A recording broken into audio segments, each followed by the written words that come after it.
temps que nous avons passé ensemble. Dès qu'il est 17h sur Info Télévision pour échanger un code d'accès pour vous permettre de vous connecter à nous. Faites-en bon usage tout au long de cette émission, le 699 13 50 75 par SMS ou par WhatsApp. Vous pouvez bien entendu nous dire ce que vous pensez de nos différentes thématiques et bien entendu notre plateforme Facebook Info TV Cameroun reste également disponible pour les amoureux des tabloïds, peu importe où vous vous trouvez, à la maison, dans vos bureaux, dans les taxis, dans votre cuisine ou même dans vos toilettes. Vous avez la possibilité via votre Android ou votre tablette de vous connecter et de nous suivre attentivement.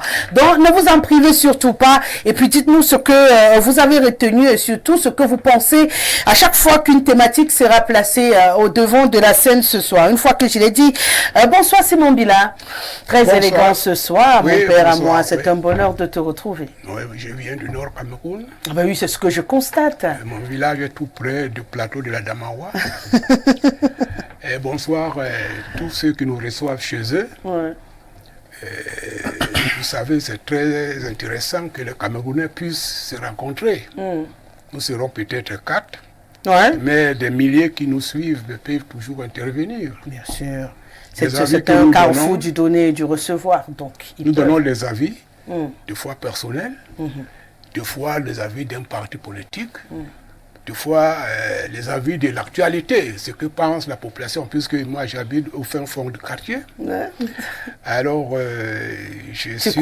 Allez-y, allez-y. Oui, je viens de suivre que Belloré a vendu ses affaires au Cameroun, sauf Canal Sat. Ah d'accord. Oui, il a vendu. Toutes ces affaires qu'il a au Cameroun? Oui, il a vendu, sauf Canal Sat. Ouais. Ça veut dire que tout ce qu'il peut obtenir par des pressions politiques, parce que c'est Sarkozy qui l'a envoyé en Afrique, alors il peut revendre 100 milliards. Ouais. Et les Camerounais sont déjà vendus. Partiellement, parce qu'un autre groupe viendra nous gérer. Oh, ça me fait mal. C'est le business. Non, le business, quand ça concerne tout un pays, c'est compliqué. C'est l'esclavage. On vend. Vous avez l'impression qu'on est toujours dans l'esclavage au Cameroun? Pire qu'avant. Pire qu'avant. Ben, je pleure tout seul, il n'y a personne pour me consoler. Mais je suis là, je suis là. Mais seulement il y a la distance, je vous aurais pris dans mes bras pour vous consoler, mais je ne peux pas. En plus, ça va créer des problèmes. Il faut être jaloux, hein. C'est elle qui a dit. Bon, donc je voulais... Et puis ça va créer des problèmes, ils vont dire, celle-là, elle a commencé. Donc, alors, non, écoutez, ma fille, il y a quand même un temps pour réfléchir. Oui. Parce que vous avez parlé des élections bientôt. Oui, bien entendu. Les Camerounais doivent prendre leur pays, reprendre leur pays. Nous devons devenir Camerounais pour gérer notre pays, le Cameroun. Parce que quand on augmente le pétrole et tout, on dit que l'État subventionne ce qu'on a même augmenté. Ça veut dire que nous n'avons rien. Si l'État n'intervenait pas. Donc je pense que je dois être plus malheureux qu'avant, parce que Belloré nous vend, et nous sommes heureux d'être toujours dans notre esclavage. On croit être libre, mais il a vendu à un autre. Il a touché des milliards. Il ne faut pas oublier qu'il n'a pas donné un franc au Cameroun. Rien. Il vend, on lui donne l'argent, mais il reste avec Canal Sat. Comme il n'y a plus de cinéma au Cameroun, il nous tient par la queue. Ah, c'est triste, hein? Ouais. C'est triste ce que vous dites, mais on espère sincèrement que l'avenir sera beaucoup plus reluisant que ce que nous avons. Merci d'être là ce soir. Merci.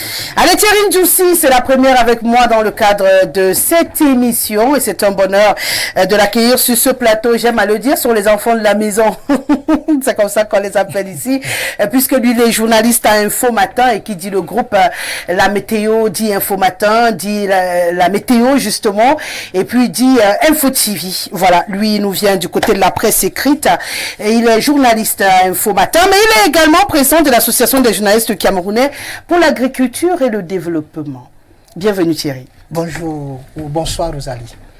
Comment se porte l'agriculture, à ton avis, au Cameroun? Oh, demandez comment se porte l'agriculture. Ouais, votre regard de votre posture de journaliste spécialisé dans les questions d'agriculture. À mon devoir de civilité vis-à-vis bien sûr, non, tu as tout ton temps. Panélistes que je salue bien chaudement et également des téléspectateurs d'Info TV qui t'accueillent. Je salue chaleureusement. Bon, maintenant je disais, Rosalie, que se demander comment va l'agriculture, ça veut que sorte demander comment se nourrissent les Camerounais. Parce qu'il y en a qui ne font pas le lien entre l'agriculture et l'alimentation. Or, il y a un lien étroit entre agriculture et se nourrir. De la façon dont nous traitons notre agriculture dépend de la façon dont nous nourrissons nos populations.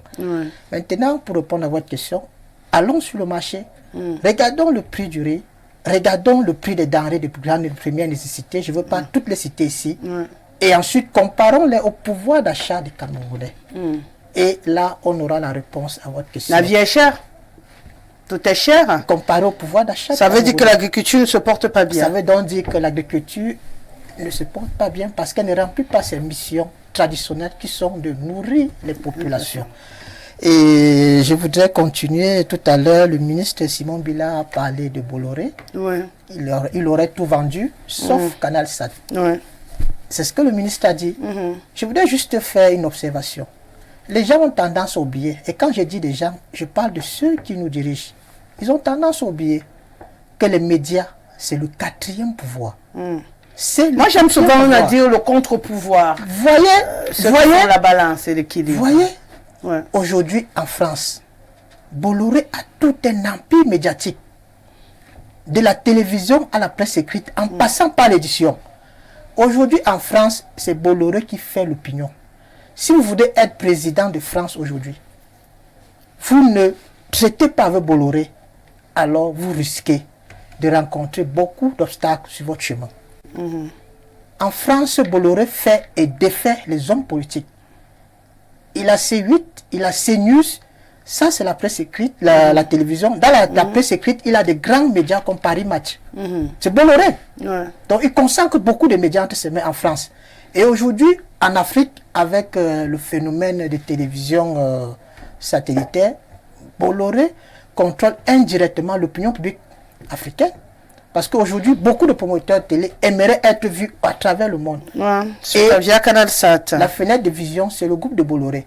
Donc, c'est pour dire ceci à nos hommes politiques. Les journalistes que vous clochardisez, les journalistes que vous paupérisez, la presse que vous détruisez sciemment, c'est un pouvoir que vous détruisez.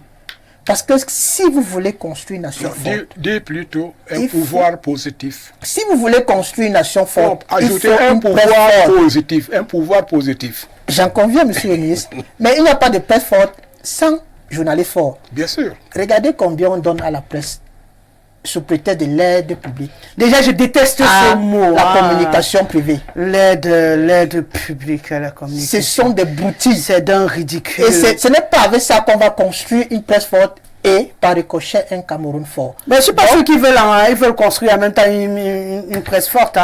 Parce que si on devient trop fort, tu sais ce que ça va donner. Ok. Aujourd'hui, Bolloré fait l'opinion publique. D'ici en France, déjà, il contrôle le pouvoir médiatique. On doit s'inquiéter qu'il en arrive à contrôler aussi ici. Oui, bien sûr. Si nos présidents, là je parle de toute l'Afrique, 54 pays, nous prennent garde, Bolloré pouvoir décider qui sera président. Parce qu'aujourd'hui même avec, à l'époque, ça je vais chuter par là, j'ai conscience que je monopolise la parole et c'est pas pour lui. À l'époque... personne n'est souvent poli sur mon plateau, je finis par m'y habituer un tout à l'époque... Non, les tables sont polies. À l'époque, vous avez pas... À l'époque, il suffisait juste d'avoir ce qu'on appelait une antenne domestique et vous regardez certaines chaînes locales. Aujourd'hui, je pense plus que ce soit le cas. Si.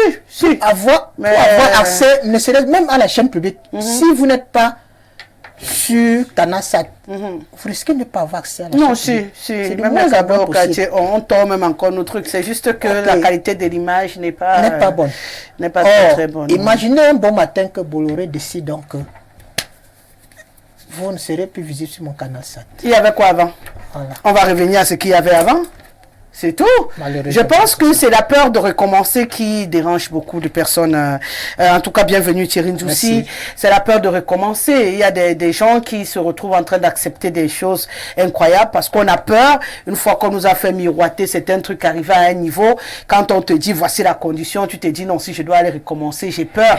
Et puis tu fonces même si tu n'y crois pas. Non, il faut que les gens apprennent à ne plus avoir peur de recommencer. C'est ça aussi. Ça demande beaucoup de courage. Que tu ne dois plus parler ici à Yaoundé et on t'écoute à Ouagadougou. Oui, ça va pas. Les bonnes choses à Libreville. Oui, on va réussir à trouver un autre moyen. De toute façon, tu sais bien qu'en dehors de lui, il y a déjà d'autres qui passent à l'horizon. Si ce n'est pas lui, il y aura quelqu'un. Personne n'est indispensable dans ces affaires-là. Ils sont très nombreux, il y a beaucoup de satellites dans le monde. Je pense en fait que grâce aux connexions, il s'est imposé en Afrique. Et grâce aux mêmes connexions, on peut le dégager. Tout est possible en fait, c'est ce que je veux dire. Il ne faudrait pas qu'on se sente prisonnier de Bolloré. Il serait souhaitable, vous allez qu'on le dégage au profit d'un Africain. Encore ce genre de débat sur cette terre. Je suis d'accord avec. En tout cas, on verra. Pour l'instant, laissez-moi accueillir Willy Mengue. Sur ce plateau, il sera la voix du mouvement pour la renaissance du Cameroun. De ce côté-là, il est un peu Monsieur Minat, la territoriale du MRC ici. Donc c'est toujours un bonheur de l'accueillir. Il a son partenaire en face du RDPC qui travaille beaucoup. Donc, t'as pas de moulinex et de serpents à lancer aux gens, non. Voilà. Bienvenue, Willy Mengue. Merci Madame Desseley. Au cours discutant de cet après-midi, dans le cadre de l'émission Le Grand Soir, Info TV, c'est toujours un honneur et surtout un plaisir de venir s'abreuver et surtout de venir partager la production d'esprit avec des Camerounais qui nous suivent. Aussi bien sur le territoire national qu'à l'extérieur, grâce à la magie de l'autonomie des médias. Vous comprenez que le débat de tout à l'heure était un débat, c'est des petits échanges très importants. Il y a la nécessité de garantir à une Afrique qui veut s'affranchir ce qu'on appelle la souveraineté et l'indépendance médiatique pour ne plus dépendre d'un satellite X ou sur le Y, à nous-mêmes donc de concevoir des satellites de communication et de les placer au-dessus de nos espaces. Et comme ça, on n'aura pas à se soucier d'un canal qui prend des distances ou bien qui peut, fort de son piédestal, manipuler notre opinion. C'est des enjeux dont une Afrique affranchie en a besoin, au même titre que la monnaie. Il faut s'affranchir. On s'affranchit par l'économie, par la monnaie, mais aussi par les médias. Il faut être outillé de manière autonome. Je voudrais adresser un bonsoir particulier au secrétaire de la Fédération régionale élu du Sud MRC, M. Jules Abessolo, depuis Ebolova, ainsi qu'à ses lieutenants de la première main, notamment à Somo Thérèse, qui est la départementale MRC du Djaïlobo, depuis Samelima, ainsi que Vina Narcisse, le départemental MRC de l'Anvila. Le MRC est dans un mouvement, une dynamique très importante depuis janvier, celle qui consiste à sensibiliser les Camerounais en s'inscrivant sur les listes électorales. Nous avons vu dont l'équipe de Jules Abessolo à Ebolo va se mobiliser pour appeler les Camerounais à s'inscrire sur les listes électorales. Donc j'espère que le MRC cet après-midi, à travers ma modeste voix, pourra contribuer à votre thématique si riche sur le plan continental que sur le plan national. Bien entendu, toujours attendu Lucien Bidima qui s'annonce dans les couloirs. Et bien sûr, nous, on va rentrer tout de suite, si vous le voulez bien, dans notre première thématique. J'ai fini avec toi, Willy, je vais démarrer avec toi. Je vais planter un tout petit peu le décor des dernières actualités. Pourquoi j'ai mis ce sujet à l'ordre du jour? On a une vingtaine de monnaies africaines qui ont atteint leur plus bas niveau historique en ces derniers mois. Je vais citer pour qu'on se comprenne très bien. En Égypte, la livre a perdu la moitié de sa valeur ces derniers jours. Au Nigeria, le Naira, dévalué 2 fois en 1 an, redresse légèrement la barre, mais bien sûr, sur le temps long, c'est pas évident. Le shilling kenyan ou encore le cedi ghanéen, divisé face au dollar en ce moment. Je vais bien sûr terminer avec le franc CFA. Vous connaissez déjà la situation du CFA. Le CEDI dégringole de nouveau, résultat de deux effets conjugués, l'inflation depuis 2 ans et le dollar qui semble gagner en force. Le Ghana dépend des importations pour les biens et services. Jusqu'ici, vous le savez très bien, pour ce qui est de tous les autres pays qui sont dans le CFA, la catastrophe ne date pas d'aujourd'hui. Alors aujourd'hui, plus que jamais, tous les dirigeants des pays africains se demandent comment se libérer de cette codépendance avec les monnaies européennes et américaines et pouvoir sortir la tête de l'eau, parce qu'à chaque fois qu'il y a mouvement, c'est l'Afrique qui paye le prix en premier. Alors, est-ce qu'il y a une possibilité de sortir de cette crise monétaire qui va de mal en pis? Parce que la vie chère, ce n'est plus qu'au Cameroun, presque partout sur le continent. Les gens se plaignent de ce coût de la vie qui ne fait que monter, et pourtant, le revenu, lui, ne suit pas. Donc, on est dans une situation un peu compliquée. Comment on en sort, s'il y a possibilité d'en sortir?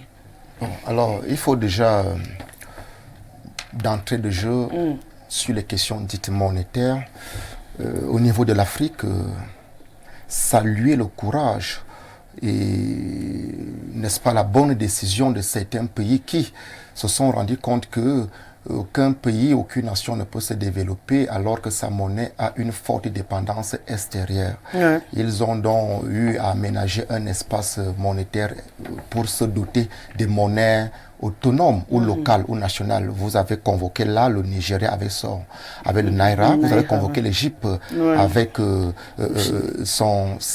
parfois le livre, parfois sa livre. Oui, c'est la livre. Voilà, et puis le Kenya avec le Cedi et tout. Tous sont dans des situations compliquées en ce moment. Oui, ils sont dans des complications compliquées que toutes les monnaies peuvent connaître. C'est la fluctuation, c'est-à-dire les mouvements économiques. Le monde est interconnecté sur le plan économique. Les échanges ne sont pas des échanges intérieurs, les échanges sont des échanges internationaux et cela va avec la monnaie au niveau international. Mais il faut déjà, je vous l'ai dit d'entrée de jeu, qu'il faut déjà saluer la nécessité, l'importance pour ces pays-là qui ont vu d'avoir leur monnaie. D'avoir leur monnaie, parce que ça c'est le départ du problème. Il faut déjà être doté de sa monnaie si tu veux avoir des garanties d'une économie prospère, une économie souverainiste. Il faut que tu sois doté de ta monnaie, une monnaie que tu contrôles, que tu peux endosser sur une valeur naturelle telle que l'or, par exemple.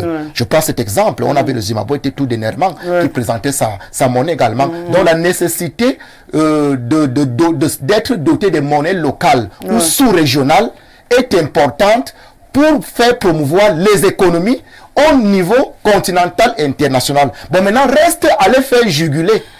Compte tenu des grandes fluctuations ou des grands mouvements économiques qui nous sont des mouvements qui en une seule seconde peuvent faire effondrer toute une économie ou en une seule seconde peuvent valoriser toute une économie. L'enjeu se situe à ce niveau. Bon, si d'un coup certaines monnaies locales ou sous-régionales au niveau de l'Afrique, telles que la livre égyptienne ou le naira nigérien autant pour moi, ainsi de suite, et le franc CFA, depuis 1994, il est sur béquille. Nous pouvons comprendre que cela dépend de la valeur, n'est-ce pas, de notre commerce extérieur, c'est-à-dire comment est-ce qu'il faut... Le commerce extérieur dépend de plusieurs facteurs. Parce qu'en fait, quand vous allez à l'extérieur vendre, vous ne vendez pas avec votre monnaie. Il faut déjà regarder, c'est les devises étrangères. Dans la monnaie étrangère, vous la cooptez sur le marché international. L'Égypte va aller sur le marché international vendre peut-être ses ressources naturelles. On va te faire comprendre que sur le niveau international, on ne connaît pas la livre égyptienne, sur le dollar ou bien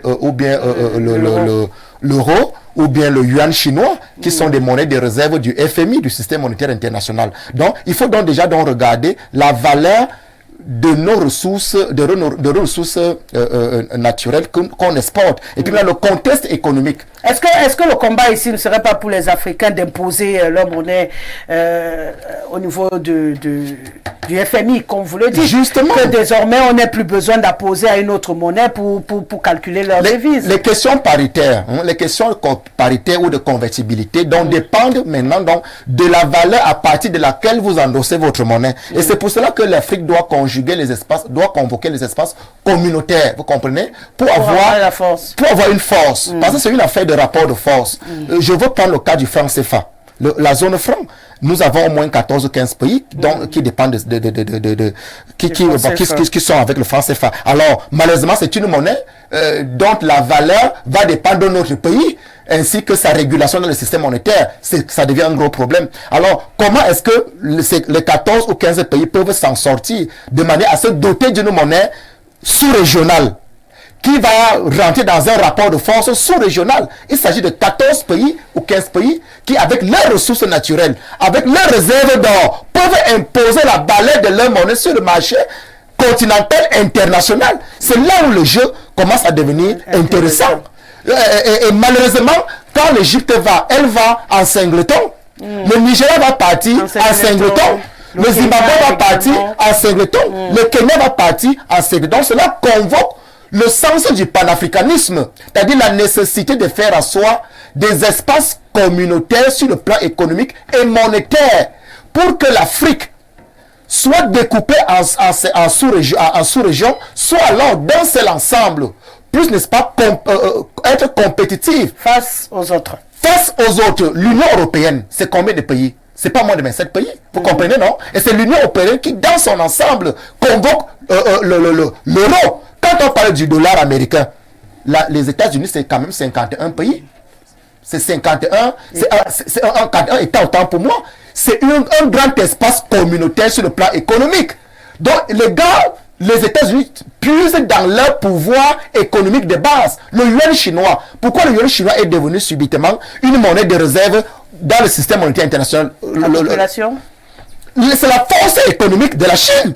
La puissance économique de la Chine a fait du yuan une monnaie de réserve. Donc une monnaie à partir de laquelle d'autres monnaies peuvent se référer sur le plan international. Donc l'Afrique gagnerait en allant ensemble.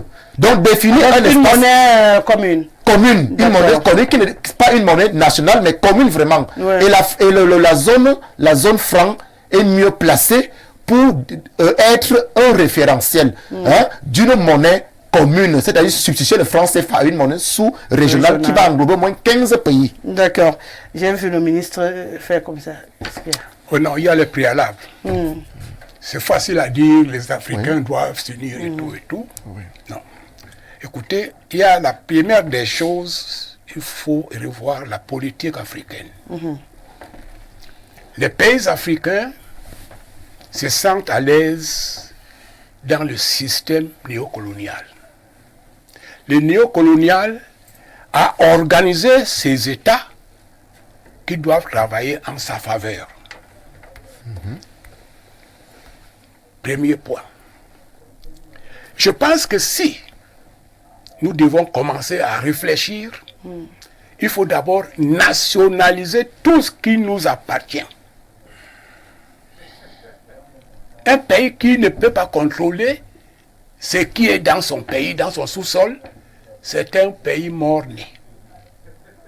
Nous sommes le pays mort-né. Si nous restons comme ça.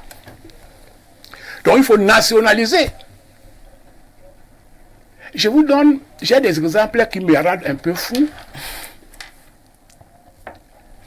Mon téléphone, je veux casser ce téléphone. Parce que j'ai découvert que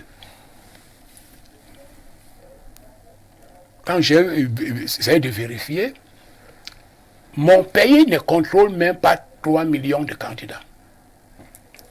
Et en conséquence, Orange contrôle presque 13 millions. Ce sont les chiffres qui sont donnés des clients. Et quand tu multiplies 13 millions avec 1000 francs par jour, ça fait 13 milliards par jour qu'on prend chez toi. Et on le sait. Personne ne réagit. Je crois que dans tout ce que nous consommons, je reviens à l'agriculture, tout ce qu'on nous fait boire, il y a un dosage de somnifères pour que notre cerveau ne doit plus travailler. Mais c'est celui qui est éveillé qui se présente et nous prouve que nous sommes éveillés. Alors, l'économie commence par l'organisation des gestionnaires de chaque pays. Je vais vous révéler ce qui est catastrophique. Nous, au Cameroun, on nous a imposé les conseillers techniques. Les conseillers techniques français, Les coopérants. non, conseillers techniques français avaient pour mission d'organiser comment le Cameroun sera géré. Quand tu es comptable, tu vas commencer à pleurer. Mais qu'est-ce qui se passe dans mon pays? Quand on donne à quelqu'un 100 millions à gérer, prévision budgétaire, le budget n'est pas une facture à payer, c'est une prévision. Au Cameroun, il faut que ces derniers gèrent les 100 millions, dépensent les 100 millions et on va applaudir. Or, quand tu peux discuter avec un Bamileke qui est un bon commerçant, quand tu lui donnes 100 millions, à la fin de l'année, il va faire un bilan. Il aura une perte ou un bénéfice. Donc tout dépend maintenant de la façon dont tu dépenses. La gestion. Et chez nous, il faut absolument que tu sois bon gestionnaire, tout dépenser. Où le Cameroun, les pareils pays sont condamnés à mort. Leur économie ne peut jamais avancer. On consomme tout. Et on recommence à zéro. Si je vous suis bien, avant d'en arriver à ce que Willy Mung proposait de se mettre ensemble pour faire face aux autres, il faudrait déjà commencer par avoir une politique interne J'ai compris. J'ai commencé. Oui, je comprends ce que vous voulez dire. Un pays doit avoir un préalable avant d'arriver à quand tu veux construire une maison à plusieurs étages, il faut d'abord une bonne fondation. Oui. On prévoit que ça peut porter 5 étages. Alors, nous, à quel moment on va avoir une vraie fondation? Nos biens sont entre les mains des inconnus qui ne payent pas des impôts. On les prie pour venir investir, soi-disant investir, mais ils trouvent sur le terrain aucune organisation. Dernièrement, on a fait un débat sur le Code du travail. Le Code du travail parlait du CIMIC. Et on dit que le patron va discuter du salaire avec l'employé, mais le patron part du CIMIC. Il vous donne 2 fois le CIMIC et vous revendiquez encore. Quand vous mettez votre pays à ce niveau, vous irez où? Et regardez ce qui s'est passé, les décisions que nous avons prises. Nous acceptons que le franc CFA, la France gère nos biens. On n'a jamais réfléchi. Le 31 octobre 1969, j'ai acheté ma première voiture, Volkswagen, 1300. Alors, vous savez à combien? Même pas encore de faire. Non, la Volkswagen à l'époque, ça coûtait 500 000. Je vous jure, 500 000 Volkswagen. Les Allemands voulaient amener les voitures à bas prix et les Français ont mis leur veto.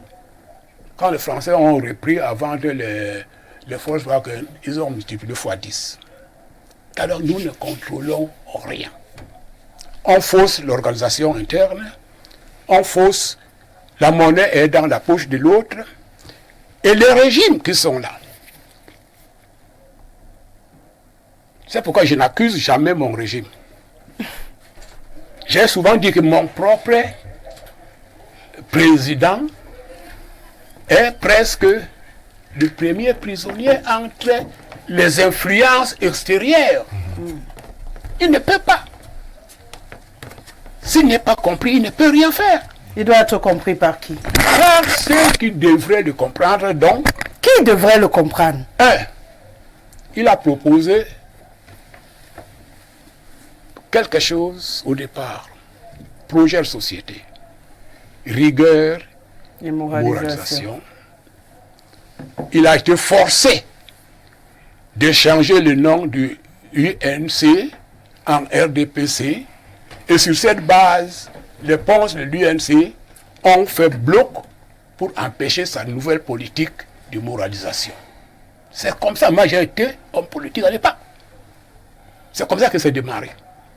Et quand vous parlez maintenant du FMI, du Fonds monétaire international, c'est une situation que vous ne pouvez pas comprendre. Ça veut dire le gestionnaire du monde. C'est un clic qui s'appelle Banque mondiale, Fonds monétaire international, et on fait tout pour que chaque pays soit allié. Endetté. Non, d'abord, membre. Et on organise comment on doit vous imposer la dette. Si vous voulez vous débarrasser de la dette, on vient vous imposer la dette qu'il gère.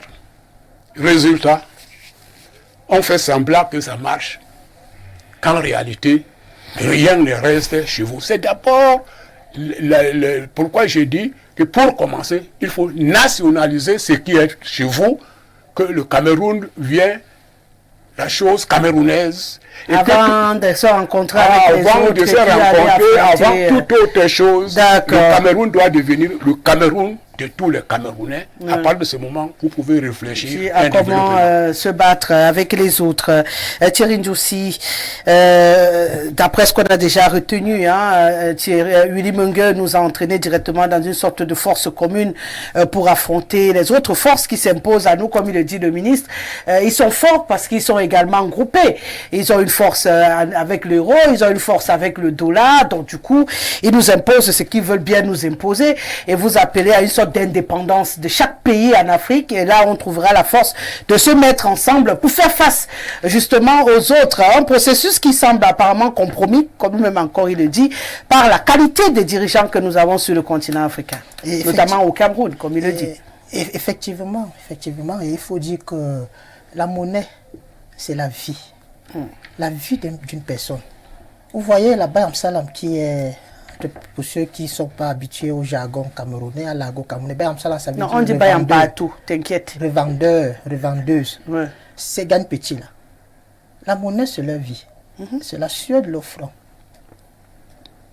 Et à l'échelle des pays, le destin se joue sur la monnaie. Donc, contrairement à ce qu'on raconte un peu partout, en vérité, la monnaie aussi a une donnée culturelle, le patrimoine. La monnaie n'est pas qu'économique. Dans la monnaie, il y a également le patrimoine, il y a la culture. C'est pour ça qu'il est important pour chaque pays de s'approprier sa monnaie. De s'approprier sa monnaie. Et d'ailleurs, il faut le dire avec l'économiste Joseph Tundian Poimi, la monnaie, selon que vous débrouillez bien ou pas bien du tout, la monnaie peut être pour vous un instrument de servitude ou de liberté. Et dans le cas actuel? Et Tundian Poimi, paix à son âme, a commis un ouvrage dessus. Il parlait de monnaie, servitude et liberté. Donc, si vous voulez être libre, la monnaie, elle est des instruments puissants de votre liberté. Mais nous savons tous que la liberté a un prix. L'indépendance a un prix. Parce qu'il y en a qui chantent indépendance le matin, indépendance à midi, liberté, indépendance le soir, mais ils ne sont pas disposés à en payer le prix. Il faut le dire. Aujourd'hui, en Afrique, c'est ça qui est sur la table. Nous avons une vingtaine de pays, vous avez dit, qui ont leur monnaie. Mais, quand vous regardez dans la liste, vous avez cité un certain nombre de pays. Est-ce que vous avez l'impression que dans ce pays-là, le petit peuple s'en sort? Est-ce que vous avez l'impression que dans ce pays-là, on vit bien là-bas? On a parlé le cas d'un pays comme le Zimbabwe, qui a sa monnaie. Non, ils sont les derniers arrivés. On a le Kenya qui en a depuis, on a le Nigeria qui est dans la bataille depuis, on a l'Égypte qui est dedans depuis. La Guinée, ils ne se portent pas si mal que ça. La Guinée Conakry. Il y a le Libéria, Sierra Leone, il y a à côté de nous le Nigeria qui a sa monnaie, le Naira, qui aux dernières nouvelles était tellement déprécié que pour avoir $1, il vous faut 1200 Naira. Donc, qu'est-ce que c'est que la monnaie? La monnaie, ce n'est rien d'autre qu'un moyen de paiement. Voilà la monnaie, un instrument d'échange. C'est ça la monnaie. Et dans la situation où on est? Dans la situation où nous en sommes aujourd'hui, si je veux parler du cas du Cameroun, essayons de regarder notre balance commerciale. Elle est déficitaire. Pourquoi elle est déficitaire? Parce que nous importons plus que nous n'exportons. C'est-à-dire que nous produisons moins et nous achetons plus à l'étranger. Si nous avons ce moyen de paiement qu'on appelle, est-ce que ça nous permettra d'acheter des choses comme le vin rouge, comme le champagne et comme des voitures? Tout à l'heure, le ministre a parlé des voitures. Ce sont des dépenses qui sont courantes au Cameroun. On dépense beaucoup pour acheter des voitures. D'ailleurs, nos fonctionnaires roulent en gros cylindrée. Allez au Sénat, vous allez voir des belles voitures. On ne sait pas trop à quoi sert le Sénat. Allez au Conseil économique et social, vous allez voir de très belles voitures. On ne sait pas à quoi sert le Conseil économique et social. Allez dans plusieurs autres structures budgétaires, vous avez des belles voitures. Avec quoi on achète ça? On achète avec quoi? Parce que ces voitures sont fabriquées en Chine, au Japon, aux États-Unis, en Allemagne et en France. Mais ces gens ne sont pas nos esclaves. Si nous voulons leurs voitures, nous devons payer. Avec quoi? Maintenant, d'un autre côté, regardons ce que nous appelons nos moyens de paiement, qui sont le cacao, le café, la banane plantain, le pétrole et le bois. Maintenant, côté production. Le pétrole n'est pas entre nous-mêmes. C'est ce que vous dites? Oui. Bon, moi, c'est ça, c'est une bon, vérité. c'est ce que vous dites, le pétrole n'est pas entre votre main. Et bien évidemment, pourquoi vous ne récupérez pas votre pétrole? Alors, ça sera un autre débat. Ça fait partie parce qu'à côté de nous, il y a des pays dont le pétrole est entre leurs mains. Voilà. En Afrique du Sud, le fer, le manganèse, le nickel, le charbon, c'est entre les mains des Sud-Africains. Pourquoi le pétrole ne serait pas entre les mains des Camerounais? 50 ans, plus de 50 ans après l'indépendance. Et ce n'est pas une fierté que de le dire. Ça veut dire que pendant que les autres sont battus pour avoir leur richesse et les contrôler, nous sommes restés à pleurnicher. Maintenant, je disais ceci. Vous aviez la monnaie. Qui est la vôtre? Qui rend compte de votre histoire? Qui rend compte de la sueur? Bon, on n'en a pas. Parce que nous, on veut comprendre, on veut pas comprendre l'histoire de la monnaie. On veut comprendre comment on sort, parce qu'on est en crise. Que ce soit avec le franc CFA, qui n'est pas notre monnaie, mais qu'on nous a imposé, que ce soit les autres pays frères qui ont leur monnaie, qu'ils ont décidé d'avoir, malheureusement adossés à d'autres monnaies étrangères les plus fortes, notamment on les a cités, le dollar, l'euro et puis le yuan chinois. Finalement, nous, on fait comment sur le continent pour être compétitif, pour avoir une chance de respirer. Parce que là, on étouffe petit à petit. Comme tu l'as dit, la vie est chère de plus en plus, on ne mange pas bien, on n'arrive pas à se soigner, rien ne nous appartient désormais. Comment on fait? La réponse est simple. Sortez du franc CFA. La Mauritanie est sortie du franc CFA. Donc, on peut sortir du franc CFA. Si on estime que le franc CFA, c'est le problème. Mais si on pense qu'il faut que notre économie puisse reposer sur la production nationale. C'est-à-dire que nous produisons plus de cacao, nous produisons plus de café, nous produisons plus d'igname, nous produisons plus de bananes plantain, nous produisons plus de tomates, plus d'igname, plus de... Bien évidemment. C'est ça la richesse. On va les sortir de brousse comment, puisqu'on n'a pas de route. Vous n'avez pas de route. Vous voyez que si vous avez la monnaie et que vous n'aviez pas de route, vous n'avez pas de production, vous n'êtes pas sorti de l'auberge. Or, aujourd'hui, la monnaie... En fait, c'est bloqué partout. Non, la monnaie est assise sur l'économie. Et l'économie doit être une économie de production, pas de consommation, pas une économie de comptoir. D'accord. Or, si je comprends moi, je voudrais finir en évoquant encore Tundian Poimi. Je ne crois pas qu'il y ait une économiste au monde, je dis bien au monde, pas au Cameroun, pas en Afrique, qui conteste les écrits de Tundian Poimi. Ce fut la référence à son époque. Il a dit ceci. La production précède la monnaie. Et la monnaie tire sa force de la production. Si vous avez la monnaie et que vous n'aviez pas une économie forte, productive, alors là, votre monnaie va se déprécier, elle va dégringoler comme la monnaie des pays que nous venons de citer. D'accord. Si je comprends bien pour toi, il faudrait déjà qu'on apprenne à produire en interne en quantité suffisante, non seulement pour nourrir les populations, mais pour exporter et également aller à la rencontre et quand du on exporte, monde. on a ce que le ministre appelle les devises. Les devises, bien entendu. Bonsoir, Lucien Bidima. Bonsoir. Je présente d'abord mes excuses parce qu'en fait, mes responsabilités ne m'ont pas permis d'être là à temps, mais finalement, j'y suis. Non, mais moi, je vous attendais. Ah, vous l'attendiez. Ouais, c'est un ami à moi. Donc ceci doit justifier que j'accepte seulement. Ok. Ben, vous nous trouvez alors que nous sommes en train de prendre la ligne droite pour sortir de ce premier sujet. Vous avez dû écouter l'intervention de Thierry Ndjoussi.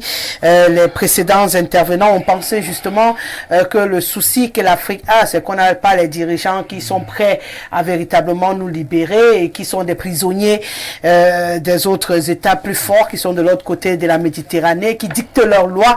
Et à partir de là, tant qu'on ne décide pas de créer une force en Afrique pour affronter les autres, on n'est pas prêt de sortir de l'auberge.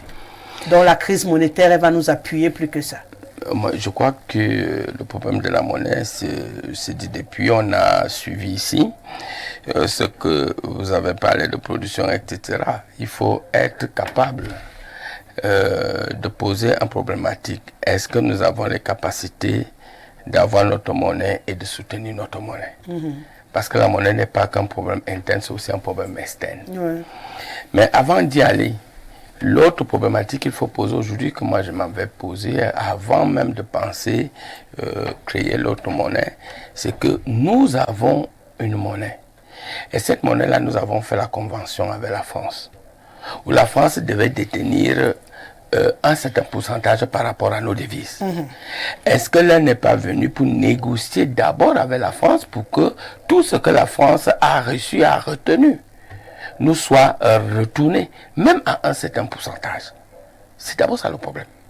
Parce que c'est ça, si on réussit à bien négocier avec la France devait retenir, je ne sais pas très bien le taux, mais c'est énorme. Et si on réussit à ce que les devises, la partie des devises que la France a eu à retenir pendant des décennies pour soutenir notre monnaie, et que une bonne négociation, on nous retourne une partie de ces devises-là. Et à partir de là, nous serons capables donc de créer nos propres richesses, de créer la production et d'avoir une monnaie soutenable. Parce qu'il faut vous le dire aussi que la liberté de la monnaie n'est pas une liberté totalement inclusive. C'est une liberté qui vient de l'extérieur. Pourquoi? Parce que c'est un instrument politique, c'est un instrument de développement, mais c'est d'abord un instrument de pouvoir, que ce soit sur le plan mondial, que ce soit sur le plan national. Parce qu'il faut toujours avoir en idée que si aujourd'hui même l'Europe a demandé de se réunir pour créer l'euro, c'est parce qu'ils voyaient qu'un seul pays comme la France avait le franc français, et les autres pays avec les différentes monnaies ne pouvaient pas faire le poids par rapport au dollar. Et que le dollar continuait à dominer l'économie. Parce qu'il faut déjà savoir que lorsque la majeure partie des échanges se font en dollars, ça profite aux Américains d'une manière ou d'une autre. Il faut le savoir. Et c'est pour cela que ne croyez pas que du jour au lendemain, on va vous laisser cette liberté-là de dire, et bien créer la monnaie pour venir concurrencer nos économies. La liberté s'arrache, on l'a dit Alors, jamais. si on prend maintenant au niveau de l'euro aujourd'hui, si la France ne veut pas donner la liberté aux francs, aux pays qui utilisent le franc CFA, c'est tout simplement parce que les accords restent intacts. La France retient une partie de nos devises pour soutenir notre monnaie face à l'euro, face au dollar. Bref, face à la perturbation mondiale. Mais il est question quand même qu'en soutenant notre monnaie, est-ce que la France a utilisé tout cet argent? Donc, il faut un effort diplomatique, il faut un effort de négociation. Moi, je ne suis pas un va-t-en-guerre. Moi, je suis quelqu'un qui doit, aujourd'hui, nous devons poser clairement le problème à la France. Parce qu'il nous faut créer des richesses. Parce qu'il faut remettre en place nos économies. Parce qu'il faut remettre en place un système qui nous permet d'investir. Comment nous le ferions si d'aventure nous n'avons même pas les moyens? Pourquoi? Parce que pour mettre en place cela, nous sommes obligés de nous endetter auprès du Fonds monétaire international, auprès de la Banque mondiale, alors que les devises que la France a retenues, une partie de ces devises-là peut nous être retrocédées. On ne demande même pas les intérêts à la France. Mais on demande de nous retrocéder une partie. Et cette partie-là va nous permettre de relancer nos économies à travers les investissements. Et cette soutenabilité des investissements va nous permettre de mettre en place une monnaie éventuellement qui pourra être acceptable. Et enfin, il faut savoir que on ne peut pas, les monnaies ne se gèrent pas d'une manière totalement unique, singulière. Toute monnaie a une autre référence pour soutenir sa propre monnaie. Ça, il faut d'abord le penser. Alors, mais, donc, le tout n'est pas de se lever et de dire créons la monnaie, créons la monnaie, créons la monnaie. Mais si on crée une monnaie au Cameroun et que cette monnaie-là ne serve qu'à acheter le bâton de manioc, que c'est pas le planter au Cameroun, et qu'avec cette monnaie on ne peut pas faire les échanges sur le plan international, ça ne marche pas. Ce qui est lieu de faire, c'est toujours aller dans le sens de, comme il a dit, je suis d'accord avec lui, pour soutenir nos investissements, il faut avoir les moyens de les soutenir. Pour pouvoir exporter et faire en sorte que notre balance commerciale devienne excédentaire, il faut produire. Et pour produire, il faut avoir les moyens conséquents. Donc, il faut aller dans le sens de la négociation. Voilà la porte de sortie en ce qui me concerne avec la France pour que une partie de nos devises. Parce que si même aujourd'hui on crée notre propre monnaie, donc vous me diriez donc qu'il faut laisser la France totalement avec ce que la France a pris concernant nos devises depuis des dizaines d'années. Donc vous pensez qu'ils vont remettre quelque chose Voilà. Mais s'ils prenaient, c'était pour un objectif. non, pas mais maintenant, une bonne négociation, une bonne diplomatie, une bonne entente, pas forcément pour combattre la monnaie européenne ou bien le dollar, parce qu'il faut dire que jusqu'à présent, moi ça me fait pas voir rire quand les gens croient qu'ils vont créer la monnaie et combattre le dollar ou l'euro. Alors, s'il faut combattre le dollar et l'euro, il faut d'abord évaluer votre capacité de production, et je reviens à lui, qu'est-ce que nous produisons? Puisque nous achetons tout, et tout ce que nous achetons nous vient de l'extérieur. Il faut avoir les moyens même de produire et les moyens d'exporter. Parce que pour exporter, il faut soutenir la concurrence internationale. Parce que la même chose que vous exportez aujourd'hui, le Sénégal exporte, la Guinée équatoriale, la Côte d'Ivoire. Il faut avoir la possibilité. Et enfin, je suis d'accord, la conjonction des économies africaines, il le faut. Ce n'est que cette conjonction des économies africaines où on va avoir ce qu'on appelle un avantage comparatif. Ça veut dire quoi? Ça veut dire que ce que le Cameroun peut produire, on soutient le Cameroun pour cette production. Ce que la Guinée équatoriale, la Côte d'Ivoire peut produire, on les soutient pour que la masse de cela puisse soutenir notre monnaie, qui est notre monnaie commune en Afrique. Voilà une autre sortie une autre piste de solution. D'accord, vous aurez eu une minute. Je voulais juste rappeler aux téléspectateurs qu'originellement de 100%, puis a baissé à 65% en 1973. Le minimum des avoirs extérieurs nets que la BCEAO doit déposer auprès du Trésor français a une nouvelle fois été abaissé en 2005, passant à 50%. Donc c'est 50% à chaque fois de notre argent qui restait là-bas. Voilà. Voilà.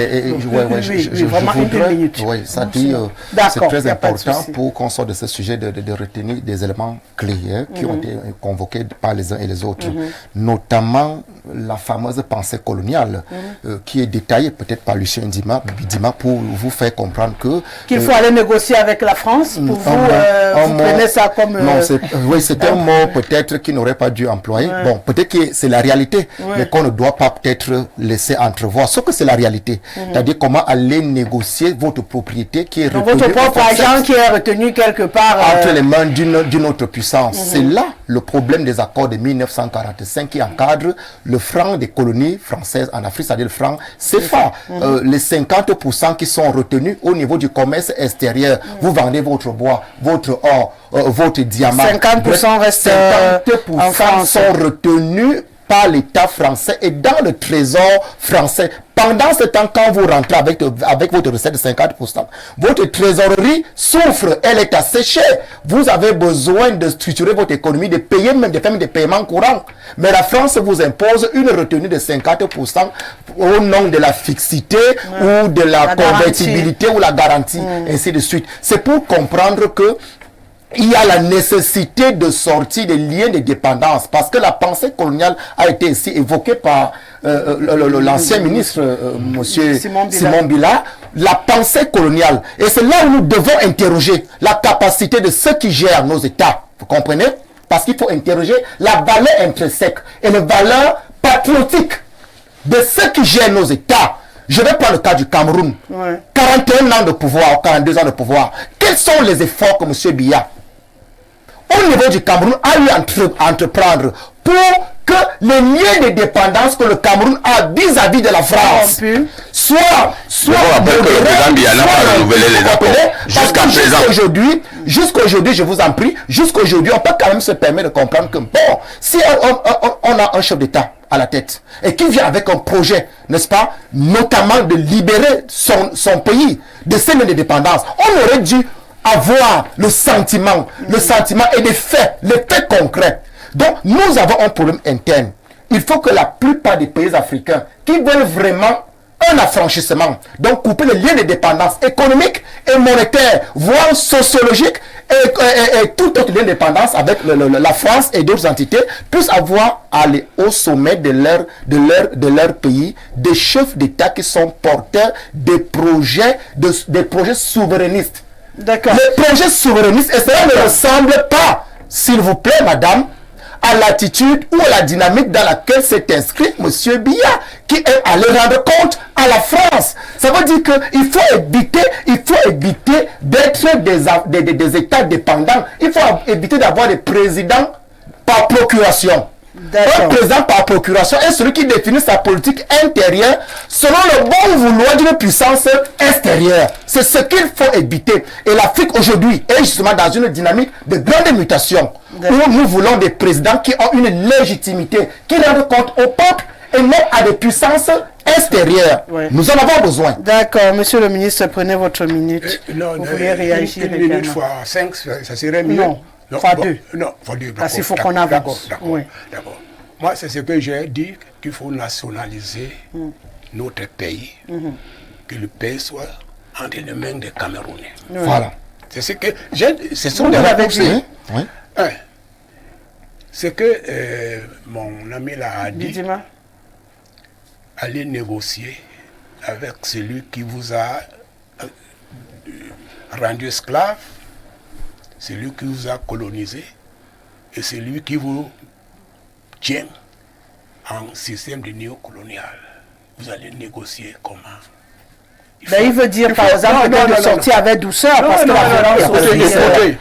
Ce sont des idées qui étaient avant l'indépendance, ceux qui étaient contre l'indépendance, qu'on ne pouvait pas être un État qui marche. Il faut enlever, il faut une rupture brutale, systémique. Laisse la France tranquille. La France ne peut jamais nous rembourser quoi que ce soit. Mais tous ces pays-là qui ont fait cette rupture de coup d'État, où en non, il y a le Mali qui l'a fait, le Burkina Faso qui l'a fait. C'est pas seulement où en sont-ils ces pays-là? Écoute, où en sont-ils? Monsieur le ministre, je ne suis pas d'accord avec toi. Pourquoi vous n'avez pas proposé cela quand vous étiez ministre? C'est pas seulement qu'il faut une rupture brute, alors que votre propre Kodon, qui était ministre de l'aménagement du territoire, dans ce pays, le ministre de la planification a reposé toute sa planification. Vous ne comprenez pas encore ce que je veux dire. Non, qu'est-ce que le ministre se peut dire? Il faut comprendre d'abord ce qu'on veut dire. Donc, vous voulez réagir, ça ne marche pas comme ça. Le ministre se peut dire. Pas comme ça. Écoutez, quels sont les droits d'un ministre se peut dire? Vous avez la parole. Et j'aimerais proposer mon frère Idima d'écouter d'abord et de réagir après. Bon, parce que les termes qu'on peut utiliser peuvent choquer. Les termes qu'on peut utiliser peuvent choquer. On est habitué ici. Nous disons ceci. Nous disons ceci. On ne doit pas mettre dans la tête que pour gérer notre souveraineté, il faut aller négocier. Donc, à ce niveau, vous n'êtes pas d'accord avec ça? Voilà. D'accord. Je dis même les États-Unis négocient avec la Chine. Mais vous comprenez pas. Non, même sur le plan du commerce. Écoute bien, Dima. Je ne sais pas comment vous analysez. Si vous avez un niveau de comprendre, écoutez les autres. Les États-Unis ne négocient pas avec la Chine. Les États-Unis négocient l'échange commercial. Parce que les États-Unis, c'est un État. Ils peuvent négocier avec un autre État. Nous ne sommes pas encore en train de négocier nos propres biens avec l'extérieur. Vous avez le pétrole. Vous négociez quoi? Est-ce que c'est vous qui fixez le prix? Etc. Donc, nous sommes dans une situation où, d'abord, il faut lutter pour devenir indépendant. Oui. Politiquement. Lutter pour devenir économiquement indépendant. Responsable de son économie. Ouais. Nous avons une richesse dans ce pays que si cette richesse est organisée, notre valeur sera plus que le dollar. Pourquoi? Parce que vous avez le pétrole, vous avez les diamants, Vous avez le bois. Vous avez le bois. Non, le bois, sont en train de tout prendre. Nous pouvons produire des hectares et des hectares de cacao si on s'organisait bien, etc. Donc, notre pays est riche. Il nous faut une petite chose, nous organiser et se mettre au travail. Moi, je n'accuse pas une personne. Nous sommes victimes d'une politique d'ensemble. Quand les États africains ont dit nous voulons les indépendances, maintenant ce sont les banques, Banque mondiale, Fonds monétaire international, qui nous gèrent en nous imposant des crédits. C'est comme quand on vous donne une perfusion. Si vous ne prenez pas, vous allez mourir. Donc moi je dis que le premier problème, c'est parler de la responsabilité de nos États qui contrôlent nos biens. D'accord. Et les accords à travers les pays extérieurs, vous pouvez les faire. Et quand vous avez une assise politique solide, vous avez une assise économique solide, vous avez une organisation interne solide, vous pouvez parler comme un pays indépendant. D'accord. Vous aussi, vous vouliez réagir? Oui, Prenez votre minute. D'accord, ma minute. Là, c'est comme ça. Je suis entouré de politiciens. Je prends seulement ta minute. Si tu veux te mettre à réfléchir sur ça, c'est compliqué. Chacun fera son offre politique. Non, ils ne sont pas venus faire les offres politiques ici. C'est lui qui commence, j'ai même ma caisse là-bas à l'entrée. Donc maintenant, avant de partir. Vous savez, pour la sortie ou pas du franc CFA, je crois que ça dépend des dirigeants en place. En 1973, si mes souvenirs sont exacts, la Mauritanie est sortie du franc CFA. Mais aujourd'hui, quand vous regardez l'économie mauritanienne, est-ce que se porte aussi mieux que l'économie de la Côte d'Ivoire?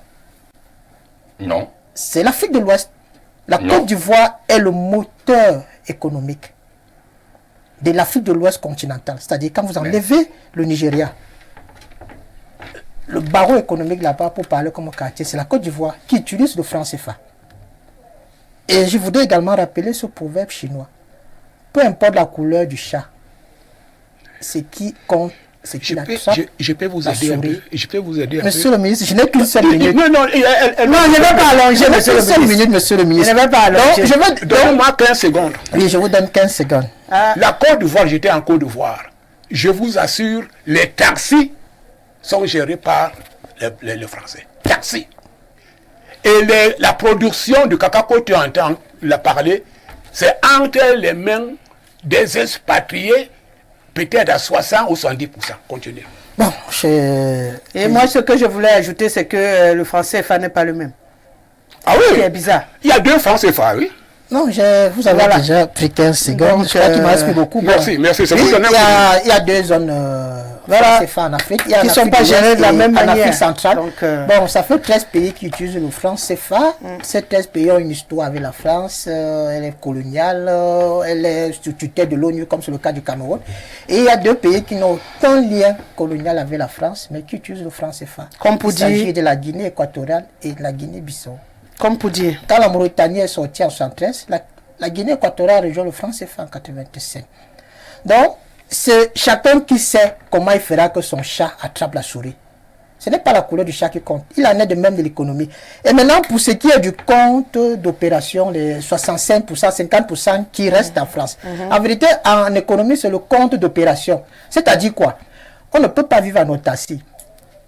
Le monde est un vaste marché. Est-ce que vous avez vraiment lu Pouemi? Le monde est un vaste marché. C'est-à-dire que autant vous vendez, autant vous achetez. Quand vous allez sur le marché votre cacao pour vendre, en retour, vous avez peut-être besoin d'acheter des ordinateurs, des tracteurs que vous ne produisez pas chez vous. Et le compte d'opération spéciale, ça sert à faire cette transaction. Et quand vous regardez bien, le premier partenaire commercial du Cameroun, ce n'est pas la France, c'est la Chine. C'est la Chine le premier partenaire commercial du Cameroun. Est-ce que vous pensez que si la France retient 50% de ce que nous avons, comment on fait pour payer les Chinois? Nous pensons qui nous donne tout jusqu'au cul-dent. Est-ce que c'est gratuit? Comment on fait pour payer les Chinois? Si les Français conservent 50%, donc ils ne conservent pas. Ils ne conservent pas. Dites au Cameroun ce que vous voulez dire exactement. Vous ne me laissez pas parler. Non, ce n'est pas la politique. Non, c'est l'économie. Vous avez un problème de la politique. Dites au Cameroun qu'est-ce que les accords de 75 prévoient. Partons de 45, les 30 années glorieuses. 45, 75. Nous étions à 30%, 70% de retenue. Après 75, nous sommes à 50%. Alors, combien retient-il? Parce que pour vous, ce n'est pas 50%. Je le dis, la minute que tu m'as... Non, allez-y, dites au Camerounais exactement ce que je n'aime pas les gens qui tournent autour du pot. Hein? En passant par moment, vous avez un narratif qui soutient le grand soir. C'est terrible. Alors dites au Camerounais, vous me demandez de dire, non, arrêtez de parler, je vais dire au Camerounais, ne nous rendez pas confus. Si vous arrêtez de parler, ne nous rendez pas confus. Non, si vous arrêtez pas confus, bon, que vous pas confus. J'arrive. Respirez, monsieur Ndjoussi. Je pense que vous avez l'habitude de regarder le grand soir. Ici, là, on est dans l'arène. Donc, on livre le marathon, on court. Donc, si vous ne pouvez pas courir, vous allez rester à la porte de la maison et nous, on va continuer le marathon. Ici, on ne s'assied pas pour réfléchir et dire que non, j'ai eu mais 1 minute et puis... on n'est pas dans la causerie. Tu connais les heures où il y a la causerie. Ici, on ne cause pas. On bataille. Par contre, la question qu'il a posée, je vous la réitère. Lorsque vous l'expliquez, on a l'impression que les 50% qu'on laisse en France sont gardés pour nous aider à acheter les choses qu'on ne croit même pas que c'est 50%. Pourtant, c'est pas vrai. Lui ne croit même pas que c'est 50%. C'est là où tout le point. Je pense que c'est là où M. Mengue réagit. Parce que c'est comme vous dites, à donner l'impression que vous vouliez dire que les 50% qui restent en France, la France utilise ça pour nous acheter les tracteurs ou les choses qu'on ne fabrique pas ici. La généreuse France. La généreuse France. La France a mangé ça. La généreuse France. La question, je vous laisse chuter. Je vous permets de chuter. Bienvenue à moi-même dans la famille, parce que c'est quand même intéressant. Il y a des membres de la famille qui parlent tout le temps. Oui, ça donne ça ici. Donc, parlez seulement que tu ne peux pas répondre. Pour répondre, il faut s'arrêter de parler, monsieur Mengue, et écouter. Dis-nous. Moi, je t'ai posé la question. Il a parlé de 1975. Non, on parle à Nous sommes en 2024. Aujourd'hui, le premier partenaire commercial du Cameroun, c'est la Chine. Ça n'a rien à voir avec les accords de 75. Ça n'a rien à voir avec la monnaie. Vous êtes dans les accords, je suis dans la réalité. Non, c'est cette réalité-là. Je peux également vous dire que la Chine a vendu rien qu'à nous. Non, mais il faut comprendre. Mais ça comment tu veux qu'on le laisse? S'il vous plaît, c'est terrible. S'il vous plaît, Thierry Ndjoussi, on a le clair, s'il vous plaît. On a des transfuges qui sont venus du RDPC. Alors, gauche, ils connaissent tout, ils croient que tout c'est... Pour vous, les 50% n'existe même pas, apparemment. Et que la France, elle est tellement généreuse qu'elle peut garder les 50% et nous donner les dons par la suite. En fait, Thierry, en fait, c'est que ça se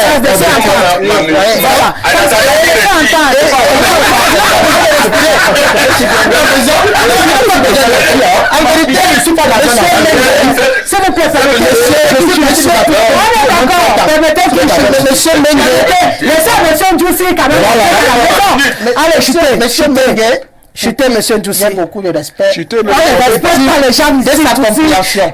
En vérité, voilà ce qui se passe. Sauf que c'est ce que moi également j'ai eu l'impression de comprendre. C'est pourquoi je reviens vers vous, pour que vous soyez un peu plus clair. Et on ne parle pas de nos partenaires économiques. On est dans une logique de la monnaie. Rosalie, pas expliquer ce que c'est un compte. Non, on n'a pas besoin. On n'a pas besoin. Monsieur, pas besoin. Quand vous allez sur le marché, quand vous allez sur le marché avec votre production, imaginez que vous avez une production d'une valeur totale, bon, prenons un chiffre, 100 000 francs. Vous allez sur le marché, vous vendez 100 000 francs.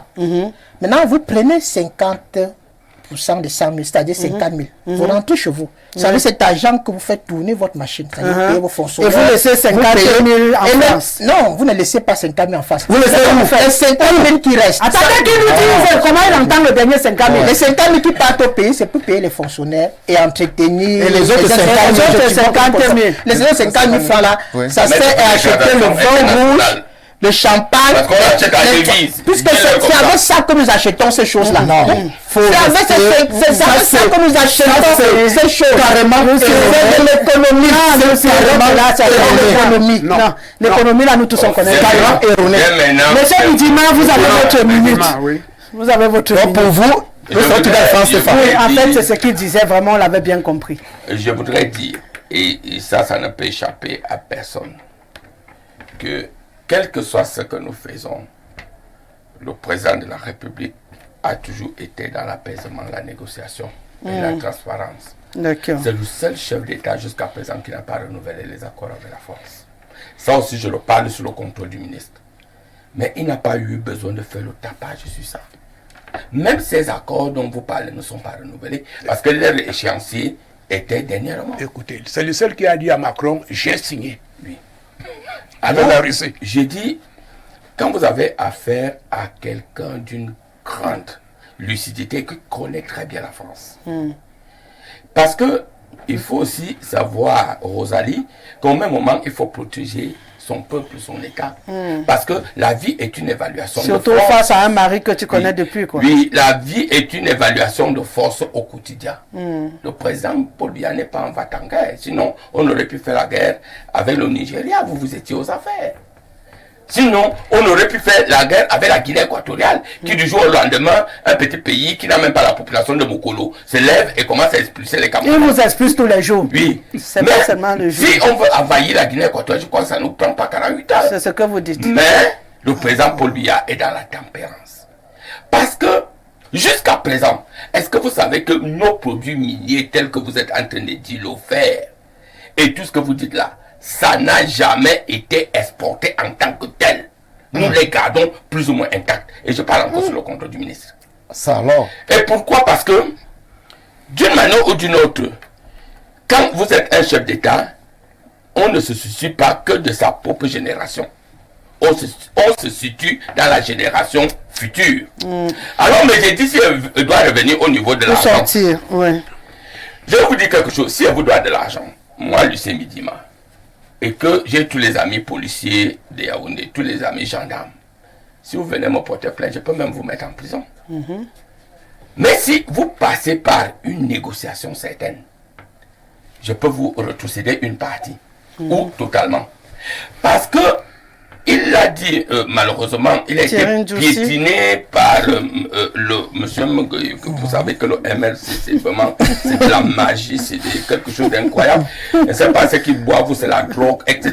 Il n'arrive pas à respecter les autres. Il n'arrive pas. Parce qu'il vous a dit quelque chose, on ne vit pas en autarcie. Rosalie, je vous dis que votre propre monnaie d'ici, ce n'est pas reconnu. Dans les échanges, au niveau de l'international, ça ne va rien donner. On va se retrouver comme au Congo, Zaïre, où on portait des sacs d'argent pour aller payer peut-être quelque chose qui coûte à peine 1000 francs. Parce que le problème n'est pas la planche à bien. Pour faire la planche à bien, il faut l'évaluer par rapport à sa production, par rapport à son économie. Donc on doit comprendre qu'on n'est pas encore prêt à faire tout ce n'est pas ça. Je continue à dire, n'est-ce pas, comme la monnaie est soutenue par la production. C'est pour cela qu'un ensemble de pays se mettent ensemble pour mettre en place ce qu'on appelle l'avantage concurrentiel. Ça veut dire quoi? Ça veut dire que on t'encourage peut-être à produire du cacao qui va nous ramener des devises. On encourage la Guinée équatoriale à produire ou à raffiner son pétrole, nous tous, pour nous ramener les devises. Et les devises de la Guinée équatoriale, les devises du Cameroun, les devises du Gabon, ça va nous rendre plus forts. Plus fort et soutenir notre monnaie. Voilà comment ça se passe. On fait parler quelques téléspectateurs. Bonsoir la princesse de la parole et tout ton panel. Si je casse le pied en courant pour suivre ton émission, je te tiendrai pour responsable.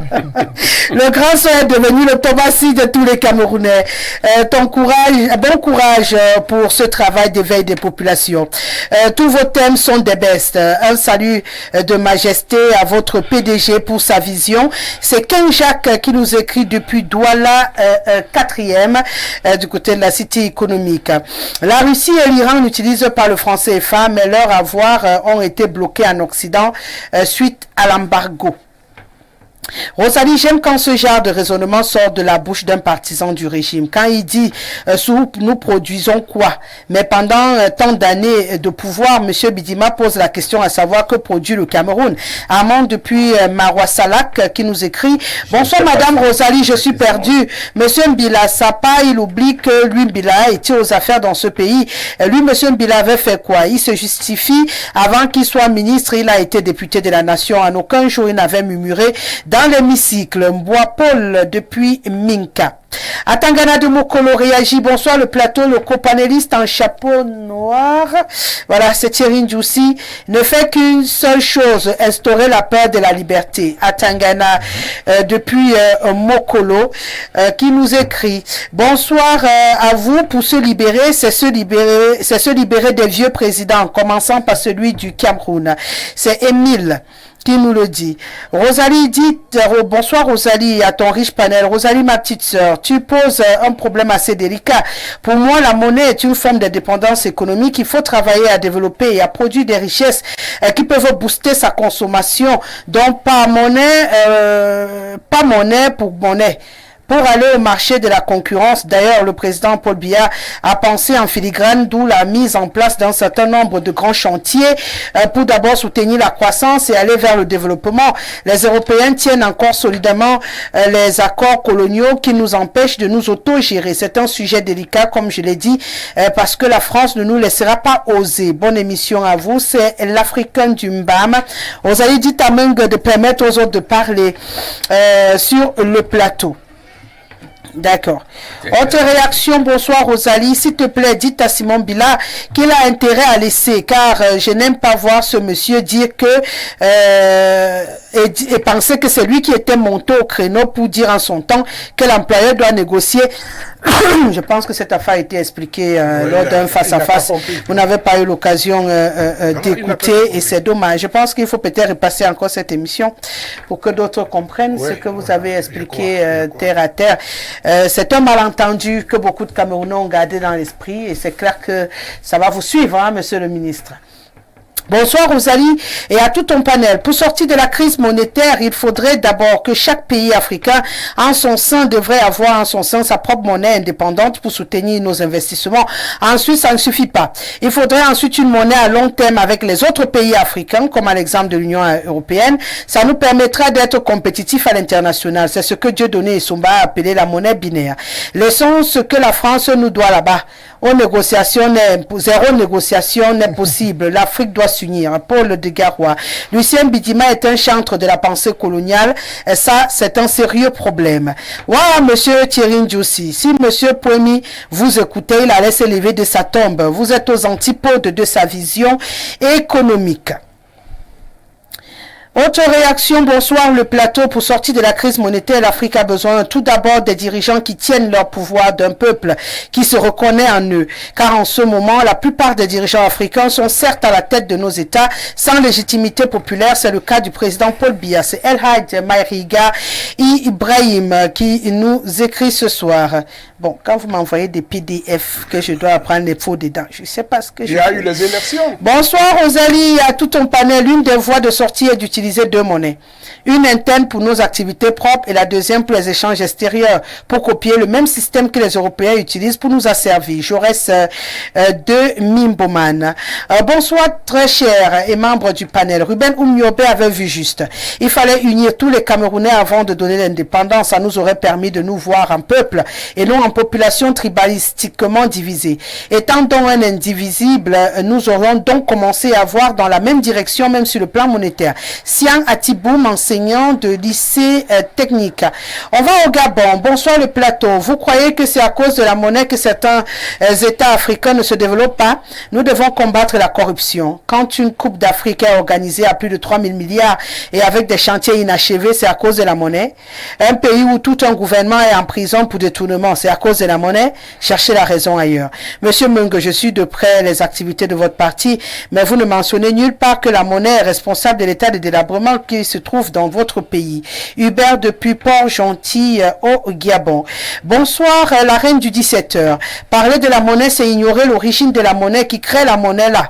Et la question est pour servir qui?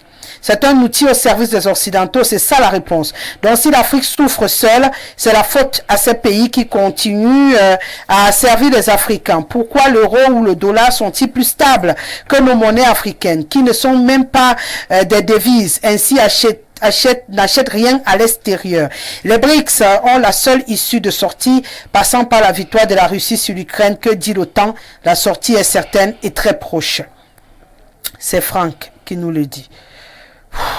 Mon Dieu, vous êtes tellement nombreux. Qu'est-ce que je vais faire de vous, moi? Oh, dites à monsieur, bonsoir Rosalie, belle émission, dites à monsieur Bidima qu'il s'agite beaucoup. Il devrait plutôt penser dans quel pays politique il ira après Biya. On va en Côte d'Ivoire. Bonsoir, le plateau spécialement à la Rose nationale. Bon. Les Camerounais sortaient dans la théorie. Certains pays nous montrent la pratique. Monsieur Paul Biya fait partie du passé. Le monsieur en lunettes fumées dérange à l'Afrique, n'est pas compatible avec l'Afrique d'aujourd'hui. La liberté ne se négocie pas. La Mauritanie est un pays enclavé par rapport à la Côte d'Ivoire. Arrêtez de donner des exemples que vous ne maîtrisez pas l'aspect géographique. Bonsoir Rosalie, à tout ton panel. Le sujet est intéressant et complexe. Nous avons un problème de malgouvernance. Corrigeons d'abord ce côté. Les accords coloniaux ne nous tiennent plus depuis 26 décembre 2021 et avant même. Lorsqu'une clique de personnes prend en otage tout le pays, on s'attend à quoi? Monsieur Bidima a raison. Il faut y aller doucement. Le président de la République du Cameroun fonctionne depuis longtemps avec la Chine qui construit tout et exploite tout au 237. Demandez à vos gouvernants ce qui ne va pas. Ce n'est pas le franc CFA qui fait que tout ce que nous détournons ici se retrouve dans les paradis fiscaux. Nous ne sommes pas sérieux, c'est tout. C'est Beb de Punkwabang du côté de Yaoundé. Ouah! Mon pater Simon en tenue sahélienne dans des lamentations du néocolonialisme médiatique. Thierry, l'homme multidimensionnel avec qui hier j'ai partagé des plateaux à informer les Camerounais. Willy, l'homme du chassement a éveillé les sardinatrons du Sud pour un changement. Bidima, comment peut-on parler d'indépendance politique sans indépendance économique quand nous peinons à sortir des accords de traître où les Occidentaux veulent toujours nous tenir afin de puiser toutes nos ressources et se faire respecter? Malheureusement, quand des dirigeants dorment dans la même chambre et incapables de faire un rêve commun, devenu l'hypocrisie qui ne nous aidera pas à grandir et sortir de la crise monétaire. Ouah, Bidima, soyez décent même dans vos propos, non, face à mon ami Willy, il y a quoi? C'est Thomas Massok. Une très belle émission, je vous suis tous les jours. C'est John depuis Garoua. Merci d'être fidèle. Et moi, je vais m'arrêter là parce que vous êtes très nombreux et le temps me tient à la gorge. Je dois avancer. Il y en a qui m'écrivent parfois tard dans la nuit pour dire que j'ai pas lu leur message. Ils se plaignent. Je sais pas ce que je veux faire. Je peux pas rallonger l'émission pour lire tous les messages. À chaque thème, j'en ai au moins 300, 400. Je fais ça comment? Dans le petit temps que j'ai. Souffrez qu'aujourd'hui tu peux passer, demain tu passes pas. Vraiment, on va jouer comme ça. Sinon, je peux pas m'en sortir. Bonsoir, Madame Rosalie, c'est Ruben depuis Yaoundé. Le franc CFA et la CEDEAO n'est pas compatible. Ah, le franc CFA de la CEDEAO n'est pas compatible dans la zone CEMAC. C'est ce que je disais tout à l'heure à mon ami Ndjoussi. Donc, impossible de nous comparer parce qu'on n'a même pas les mêmes problèmes alors qu'on est tous dans le franc CFA et on est en Afrique. Mais nous, on va poursuivre. Je suis tentée d'inverser d'abord le don ou bien on peut avec le scrutin. Je sais pas trop. Vous voyez comment? C'est bon? Le scrutin d'abord? Il faut inverser. J'inverse d'abord. Je prends d'abord le don, n'est-ce pas? Oui. Parce que le scrutin, vous êtes là. Ça ne va jamais fuir. On va toujours dire quelque chose. On reviendra toujours dire d'ici 2025, on va dire. Mais le don du chef de l'État, Bidima, je commence avec toi. Non. Pourquoi? Il faut commencer avec les autres. Il faut qu'ils apprécient ce que... Et puis je me Est-ce que tu es là pour corriger? Non, il faut commencer par... Oh, bon, j'ai commencé tout à l'heure avec qui? Avec Mungue. Donc je commence avec le ministre. Oui, après Willy. Après toi.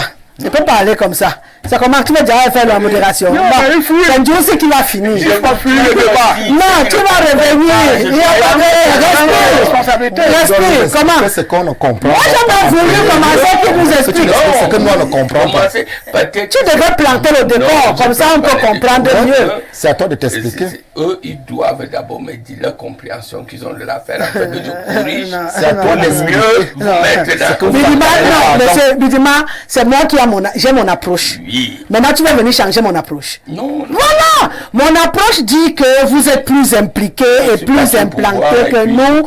Voilà. Donc, vous n'allez pas écouter les autres. La seule personne qui parlera avant vous, c'est le ministre. Ce qui est sûr, c'est que la question revient depuis c'est vrai que c'est pas récent, hein, la question des dons du chef de l'État au Cameroun. Et puis, on a eu le cas de nos frères musulmans qui reçoivent un don chaque année, le don pour le voyage, le don pour le Hajj, le don pour le Ramadan, les dons, eux, ils ont toujours les dons. Et puis, il y a également d'autres dons qui sortent. Alors, la population se pose une question. Quand il y a le don là, il y a une caisse du président de la République où il prend l'argent pour faire le don, ou bien c'est toujours l'argent des Camerounais, dont les contribuables, qui prend pour faire le don, ou bien il y a une stratégie prévue au Cameroun pour les dons du chef de l'État. Pour qu'on puisse expliquer et que les Camerounais arrêtent de faire une discussion. Non, quand on parlait du don, ça veut dire que c'est l'argent du chef de l'État qui vous donne. Oui. Et j'admire vraiment plusieurs occasions qu'il a données. Oui. Et je suis bénéficiaire dans mon église, ici à Yaoundé. Oui. Le chef de l'État nous a donné un don. Malheureusement, on a enlevé le 5e aux impôts. Il nous donne un don. Aux impôts, on enlève le 5e. On nous envoie le 4/5e. Donc, le chef d'État a toujours voulu beaucoup de bien pour notre peuple. Si vous me suivez bien, Rosalie, et je ne vais pas me contredire, puisque nous avons accepté le projet de société du président Paul Biya. Nous l'avons suivi. Nous avons vécu des événements que son projet de société a été bloqué par le ponce de l'UNC. Et ils ont fait le défilé, ils ont organisé le coup d'État. Bon, ils ont. Donc, lorsque le chef de l'État du Cameroun parle de don, c'est son agent personnel qui donne. Si je vous suis. Oui, si on dit don, ça veut dire. Non, je veux m'assurer que c'est ce que. Donc, lorsque le président donne 1 milliard et poussière pour le Hajj, c'est qu'il a des milliards. D'accord. C'est qu'il a des milliards. C'est ce que le Cameroun. Si on appelle ça don, ça veut dire je vous donne un cadeau. Oui. Bon, bref. Je voulais absolument dire ceci. Quand on donne le don aux musulmans, les catholiques attendent aussi un don. Parce que les musulmans vont s'expliquer qu'ils vont prier pour nous, mais les catholiques aussi prient pour tout le monde. Et quand on aura donné un don aux catholiques, je crois que les presbytériennes, malgré que nous venons d'avoir, vont toujours rêver. Bon, le don, ça déclenche la jalousie, ça déclenche, etc. etc. Mais moi, je souhaiterais un don du chef de l'État qu'il nous fasse travailler les routes quand tu quittes ici pour aller à Makak, que tu puisses arriver à Deban, à Bourmakak. S'il nous donnait les dons qu'on ait des routes, ça oui, mais en ce moment-là, pour faire les routes, il ne sort pas l'argent de sa poche. Vous venez de dire que pour faire ces dons-là, il sort l'argent de sa poche. Est-ce que pour faire les routes, il va sortir l'argent de sa poche? Mais puisqu'on appelle toutes ces actions dons, moi je parle aussi du don. D'accord. On a baptisé au Cameroun ce que fait le chef de l'État, c'est un don. Vous voulez maintenant que je dise autre chose? Ça veut dire que le don, quand tu as besoin de route, le don, quand tu as besoin d'un avion pour aller prier, etc. Non, je pense que nous avons un chef d'État qui voulait vraiment du bien dans ce pays. Je le regrette. Je le regrette. Dernièrement, j'avais soutenu disant qu'il a la possibilité encore de corriger. Il est au pouvoir, il peut encore corriger. Son projet de société a soulevé tous les Camerounais derrière lui. Et la déception peut être grande si vraiment quand on n'obtient pas ce le qu'on résultat veut. soit qu'on a tout saboté. Mais si on prend comme ça, M. Bidima, ça veut dire que logiquement les Camerounais ne devraient pas faire polémique autour du don du chef de l'État. Pourquoi est-ce que ça fait donc polémique? Je vous dis comment ça fonctionne. Au niveau même de toutes les sociétés d'État. Oui. Si vous entrez dans leur compte d'exploitation, il y a une partie votée par le conseil d'administration qui permet à un directeur général de soutenir les couches les plus défavorisées. Oui. Et cette partie-là, c'est ce qu'on donne sans contrepartie. L'aide sociale. L'aide sociale. Et cette aide sociale-là n'est pas, c'est défiscalisé. On ne fiscalise pas ça. Mais on fixe un plafond qui peut être de 5% pour telle société d'État, 2% pour telle autre société d'État. Cela est vrai au niveau de l'administration publique camerounaise. C'est-à-dire que ce soit au niveau des ministres, que ce soit au niveau du président de la République. Ouais. Le président de la République, c'est pour cela que les gens ont mal utilisé le compte qu'on appelait le fameux compte, la ligne 94 ou la ligne 92. Peut-être que certaines personnes l'ont mal utilisé, mais il y a la possibilité, l'État, lorsque nous votons notre budget, il y a la possibilité pour le président de la République, une ligne le prévoit de prélever un certain montant pour donner, pour satisfaire à un certain besoin qui peuvent arriver et qui n'ont pas été budgétisés. Ça peut être des catastrophes qui arrivent, ça peut être un problème de santé qui peut arriver, on peut vous évacuer, ça peut être un problème dit social, ça peut être une aide que vous pouvez demander au chef de l'État. Quand je vous parle du chef de l'État, je vous ai décrit que ça part de très loin au niveau des sociétés d'État, au niveau des ministères. Tout le monde qui gère la caisse de l'État dans un organisme a cette possibilité-là. C'est bien défini. Une caisse noire, quoi. Voilà, dans une ligne budgétaire bien donnée. Et ça doit être justifié. Parce qu'il y a deux types de dépenses. Les dépenses qui sont faites et qu'en contrepartie, on vous demande de les justifier. Je veux dire quoi? Je veux dire l'État décide de faire une route. À ce moment-là, il faut faire ce qu'on appelle un appel d'offres. En contrepartie, donc, on choisit un prestataire qui a l'obligation de réaliser cette route et en contrepartie, on lui paye sa prestation. Mais il peut arriver donc, en ce qui concerne le don, il y a une catastrophe dans la route de Bob Maca qui ne peut pas passer peut-être parce qu'il y a eu une pluie diluvienne. Le chef de l'État peut décider, il n'y a pas eu une ligne budgétaire qui a prévu ça, mais de pallier à cette catastrophe, comme on assiste le plus souvent au Grand Nord. À ce moment, ce qu'on donne là, le chef de l'État peut donner à la population qui souffre, peut-être qui a perdu ses biens. Il n'y a pas une contrepartie qu'on demande à cette population de justifier. Voilà pourquoi on appelle ça don. Parce qu'on ne peut pas justifier et ce n'est pas fiscalisable. Et j'ai dit, toutes les administrations au monde ont cette possibilité-là. Je me souviens d'un fameux débat qui avait agité Alassane Ouattara et Gbagbo. Parce que quand Gbagbo arrive, il a justement cette caisse, et quand il fonctionnait, il a cette caisse noire qui s'élevait autour de 99 milliards. Alassane Ouattara lui dit, quand moi je vais arriver, au lieu que ça reste, qu'on va parler à un certain nombre de choses, je veux reverser ça au niveau du ministère des Finances pour qu'on puisse réaliser un certain nombre de projets. Il a dit, mais attention, je regrette que peut-être quand vous allez arriver, vous allez plutôt augmenter la capacité de ça. Parce que c'est aussi ça, une partie de la souveraineté de la personne qui gère, du chef de l'État, qui peut réagir spontanément face à un problème, sans aller forcément dans chambouler le budget de l'État, ou aller dans les lignes budgétaires, ou aller dans les besoins budgétaires, ou aller dans les justificatifs budgétaires. Voilà ce qu'on appelle don. Est-ce qu'il n'y aurait pas eu une autre manière d'appeler ça? Non, c'est comme ça que c'est inscrit. Si vous mettez une autre manière, parce que don veut dire gratuitement ce que vous donnez, sans contrepartie. Si vous mettez une autre manière, et que les impôts sentent que cette manière-là, il y a une contrepartie. Le ministre dit qu'on a coupé. Donc, à partir de ce moment-là, on peut vous le taxer. Quand je parle de contrepartie, ça veut dire qu'il y a un prestataire.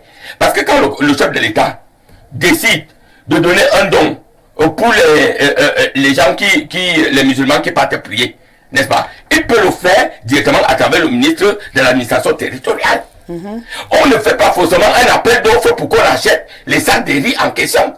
Le président de la République met les moyens. Quand je dis le président de la République, il ne faut pas dire que c'est le président Paul Biya. Il y a toute une organisation qui est faite là-dessus. Il émet un besoin. Il y a le directeur du cabinet civil qui peut agir. Il y a même le ministre des Finances. Parce que n'oubliez pas. Mais si c'est une caisse dont il a la souveraineté, pourquoi le ministre des... Non, cela ne veut pas dire, attendez, Rosalie, que vous ne dites pas le président de la République, ce n'est pas lui qui prend l'argent. Même s'il a une caisse, ce n'est pas lui qui gère la caisse, il y a des gens qui le gèrent en son nom. Est-ce que vous comprenez? Mais il donne une instruction.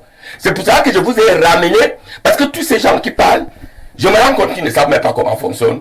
Ne serait-ce qu'une société d'État, publique ou parapublique, ils doivent se renseigner. Il y a ça. Comment fonctionnent les ministères? Il y a cette ligne budgétaire. comment fonctionne maintenant au sommet l'État du Cameroun. Est-ce que vous savez qu'il peut y avoir un problème très grave qui arrive, qui concerne la souveraineté de l'État, et donc le chef de l'État doit impérativement agir. Maintenant, j'ai ma dernière question. J'ai ma question.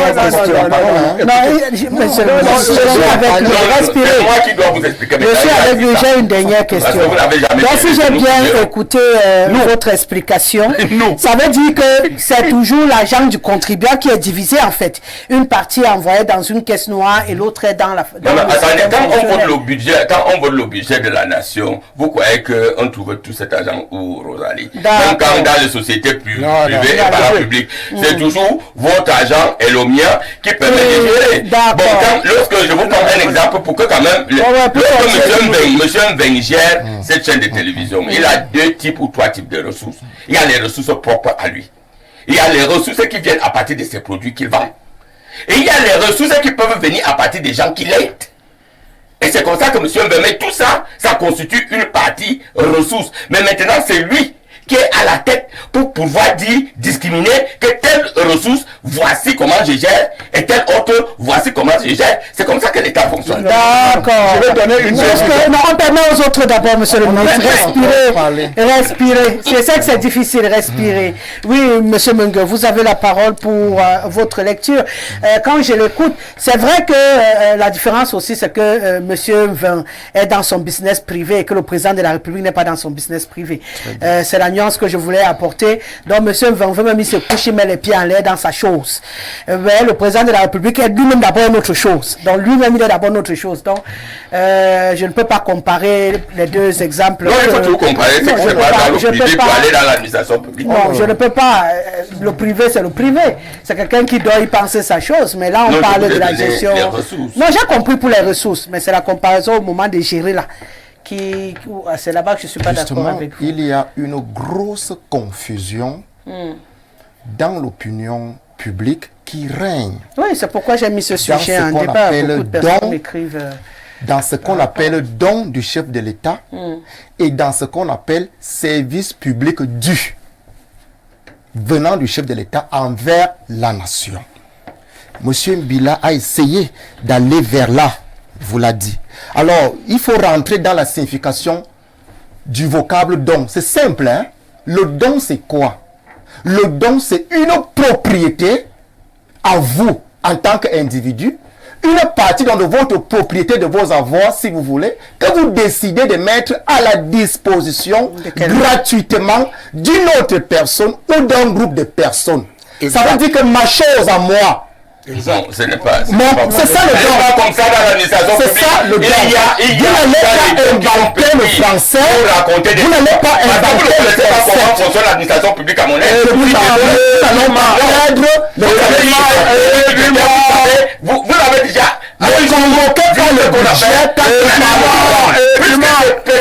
Je me tais. Parce qu'il faut que les compagnies nous comprennent. Si vous parlez, ils parlent. Oui, je parle. Non, taisez-vous parce que vous n'êtes même pas, vous ne gérez pas. Alors, je dis aussi le fait. Problème de gérer. Il faut bien retenez-vous et contenez-vous. On vous a écouté.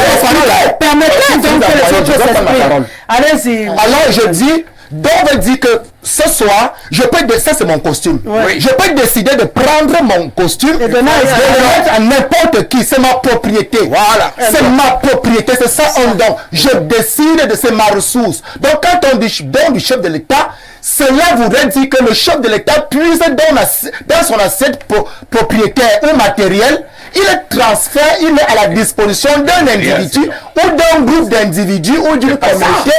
En fonction de sa décision, ça dépend de lui. C'est ça un don. Alors, on se pose soudainement la question de savoir, est-ce que M. Biya est aussi suffisamment riche pour qu'à chaque moment, il puise dans sa propriété, une partie de sa propriété, il met à la disposition des sinistrés. C'est là automatiquement la confusion, le problème se pose. Parce que nous savons que M. Biya est le président de la République. Il incarne l'État. Et nous savons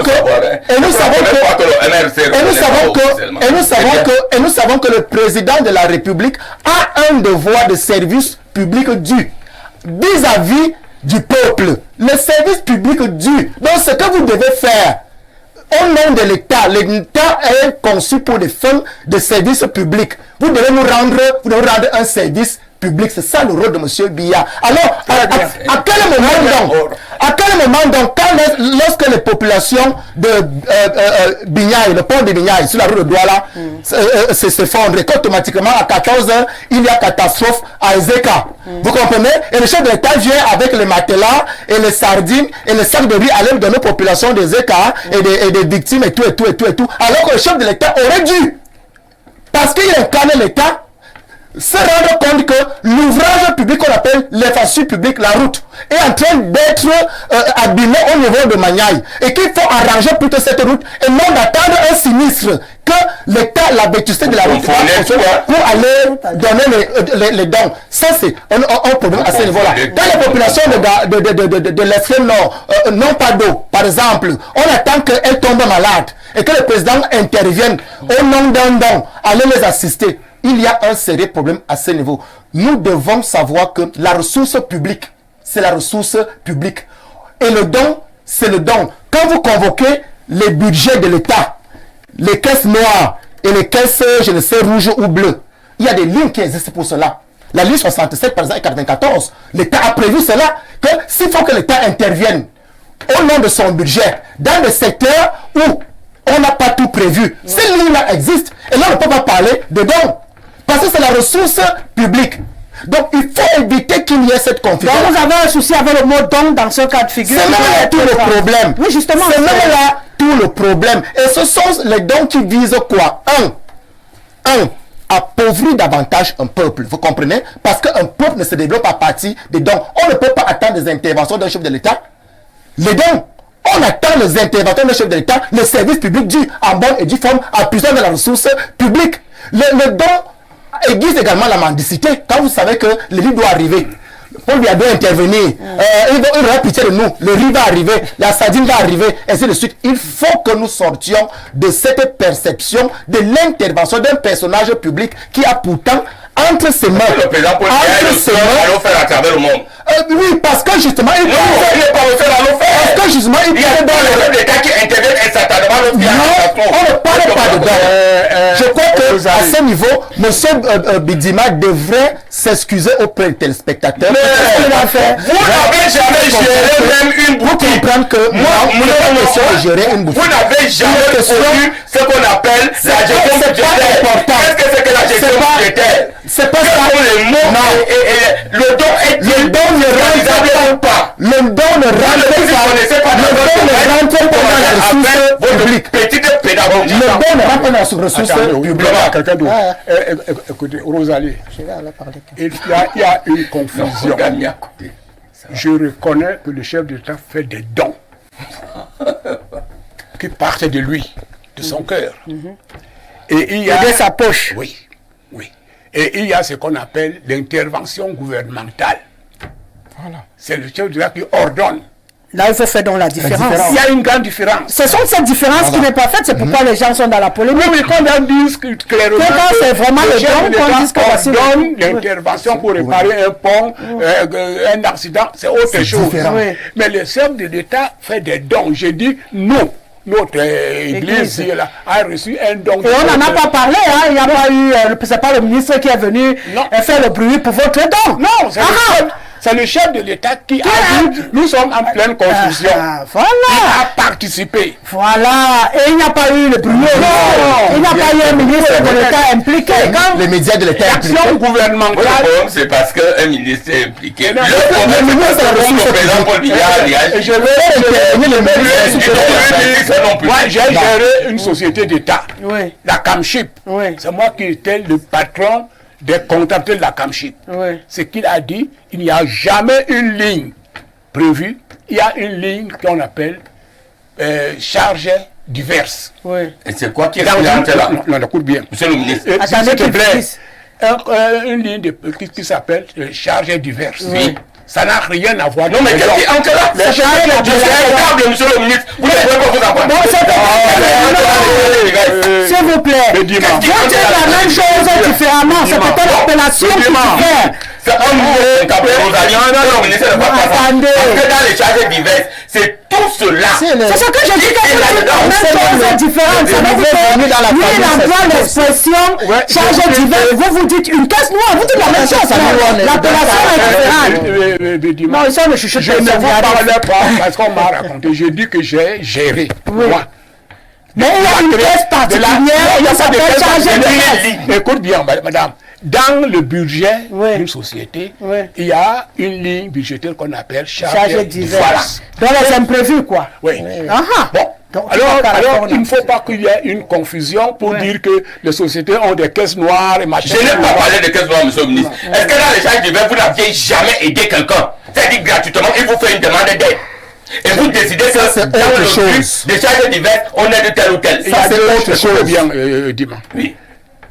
Et quand on parle du don, c'est autre chose. Un cadeau. Une intervention suprême du chef de l'État. Et quand on parle de la gestion d'une société, où il y a une ligne budgétaire qui s'appelle charges diverses, c'est autre chose. Ça Qu'est-ce qui entre là? Ça n'est pas le don. C'est la ressource publique. La ressource charges diverses, c'est pas le ressource publique. Je dis que quand vous aidez quelqu'un qui veut demander une aide dans une société d'État, monsieur le ministre, vous prenez cette aide. C'est pour vous expliquer, monsieur Dibidima, c'est la ressource publique. Vous lui donnez gratuitement. Si monsieur Biya intervient dans les caisses noires de l'État, c'est la ressource publique. D'accord, on permet à monsieur Djoussi de s'exprimer. Monsieur Djoussi, vous avez la parole. Enfin. Amen. Tout à l'heure, on s'est réjoui que les plébiscitariens ont eu un don. Les musulmans, c'est leur tour. Peut-être demain, ça sera le tour des catholiques. Bon, je plaide également pour les animistes. D'accord. Eux aussi peuvent avoir un don. Oui. Mais je pense qu'il faut sortir de l'enfumage politique et du discours public qui tend à faire croire qu'un don est la même chose qu'une allocation. Dans un État, en matière de finances publiques, on ne parle pas de don. Parce que ce n'est pas l'argent personnel de M. Biya. Je parle bien de M. Biya, pas du chef de l'État. De M. Biya. Ce n'est pas son argent personnel. Il s'agit de l'argent des Camerounais. Et les Camerounais contribuent à l'économie nationale à travers les impôts qu'ils payent, entre autres. Donc il s'agit d'une allocation. En termes de gestion publique, on parle d'allocation. On alloue quelque chose aux personnes, aux nécessiteux, aux gens qui sont peut-être dans le malheur. Ça peut arriver à tout le monde. On peut un jour avoir un genou à terre parce qu'on a eu une catastrophe. Moi, j'ai une question avec vous. L'aide sociale entre dans quelle catégorie? Voilà. Dites-nous. C'est un don ou c'est quoi? L'aide sociale. Je suis avec lui sorti, respirer, le aussi jouer même de 2 minutes. C'est comment? Franchement, et je suis nouveau dans la famille. Donc, il faut utiliser la bonne expression. Parce que don, ça vient d'un pouvoir. C'est le pouvoir qui parle de don. Oui. Donc vous préférez ça, c'est aide sociale, aide ou bien assistance ou bien en début de cette émission, monsieur Benandou, en début de cette émission, j'ai parlé de l'aide publique à la communication privée. Pourquoi dans ce cas on ne parle pas de don? Non, parce que là-bas on demande une contrepartie de l'utilisation de cette aide du public. Non, j'en fais partie de ce comité. J'en fais partie. Voilà. Malheureusement, tu as pris un mauvais exemple. C'est un exemple. Non. L'aide publique en contrepartie, et vous justifiez comment vous avez utilisé cette aide. Vous avez déjà reçu les justificatifs? Oui, on reçoit les justificatifs toutes les années. Ah bon, ok. Oui, demandez à M. Mbengue. Il va vous rapporter ces justificatifs. Ça n'existe pas. Par contre, le don est gratuit. Ça n'existe pas. Ce qu'on vous donne, c'est gratuit. Vous n'avez pas besoin de justificatifs. Quand l'argent sort de caisse publique, il ne s'agit pas d'un don. Il ne faudrait pas qu'on abrutisse ceux qui nous sont plus intelligents que nous. Tout simplement. On parle d'une allocation. Le chef de l'État a alloué une somme d'argent aux musulmans, ce qui est tout à fait noble.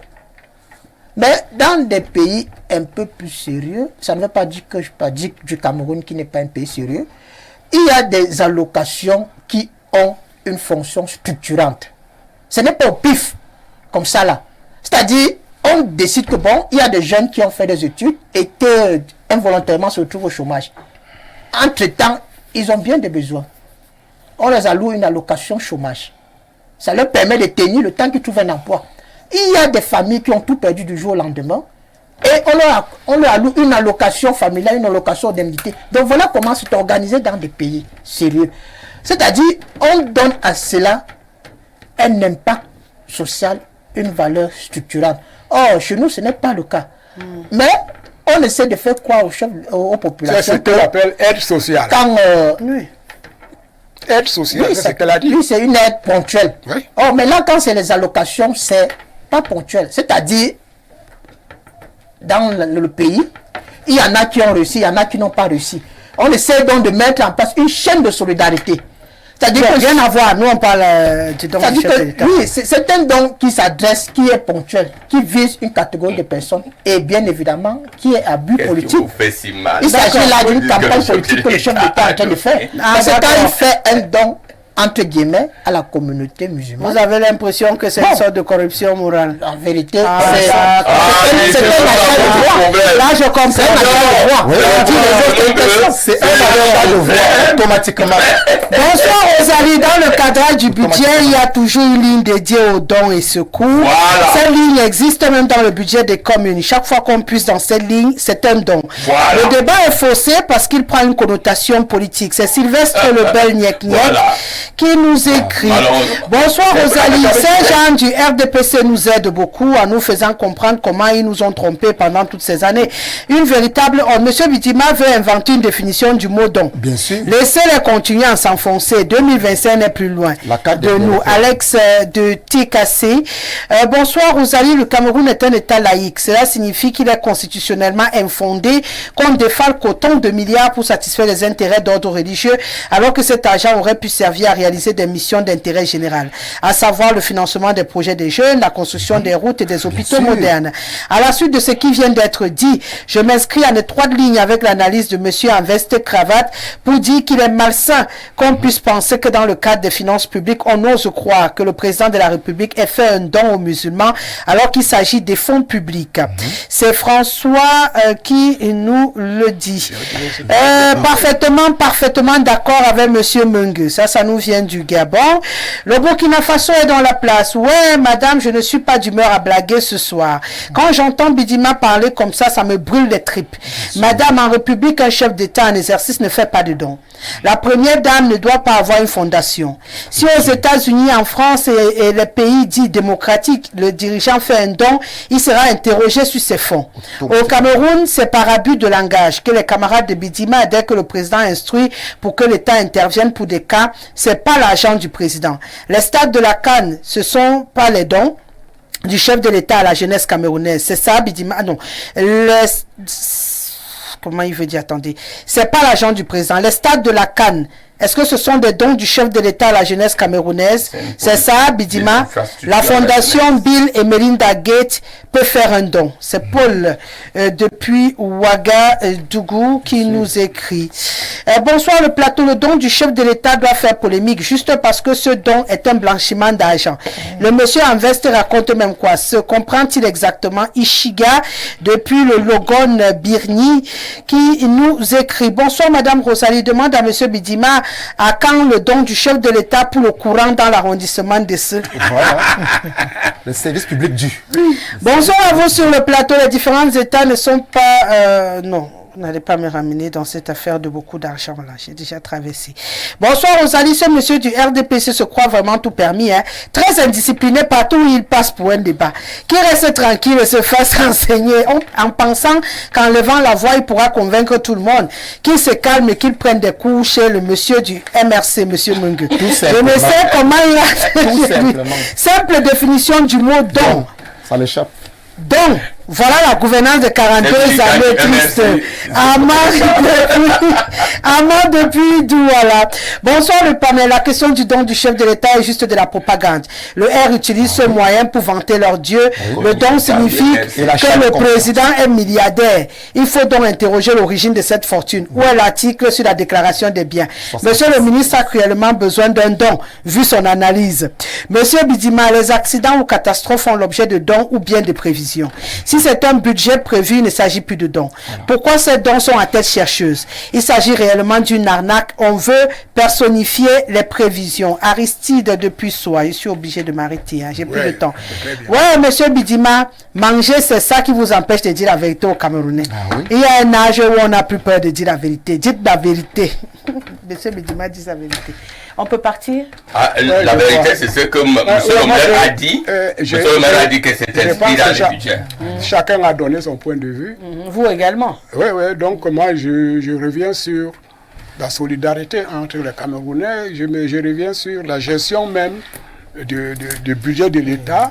Il y a certains coins qui sont oubliés, abandonnés. Comme je parlais de Makak, Yaoundé, depuis l'indépendance. On doit penser à des dons de ce Non, on n'a jamais fait une... D'accord, Rosalie. Merci Simon Bila, merci Willy Mongue, merci Thierry Zoussi, et merci à Lucien Bidima. J'ai plus de temps malheureusement. Rassure-toi, tu vas revenir. Pour l'hygiène politique, on devrait plutôt dire don du peuple camerounais. Au peuple camerounais. Don du peuple camerounais. Au peuple musulman. Aux sinistrés. Non, le peuple camerounais n'a pas demandé à ce qu'on donne le don aux musulmans. Parce que c'est là. Merci Célestin Tomo, merci à Ben Valge, Elmise et Louga Sansta pour le journal en anglais. Respect M. 2020. À demain, 17h.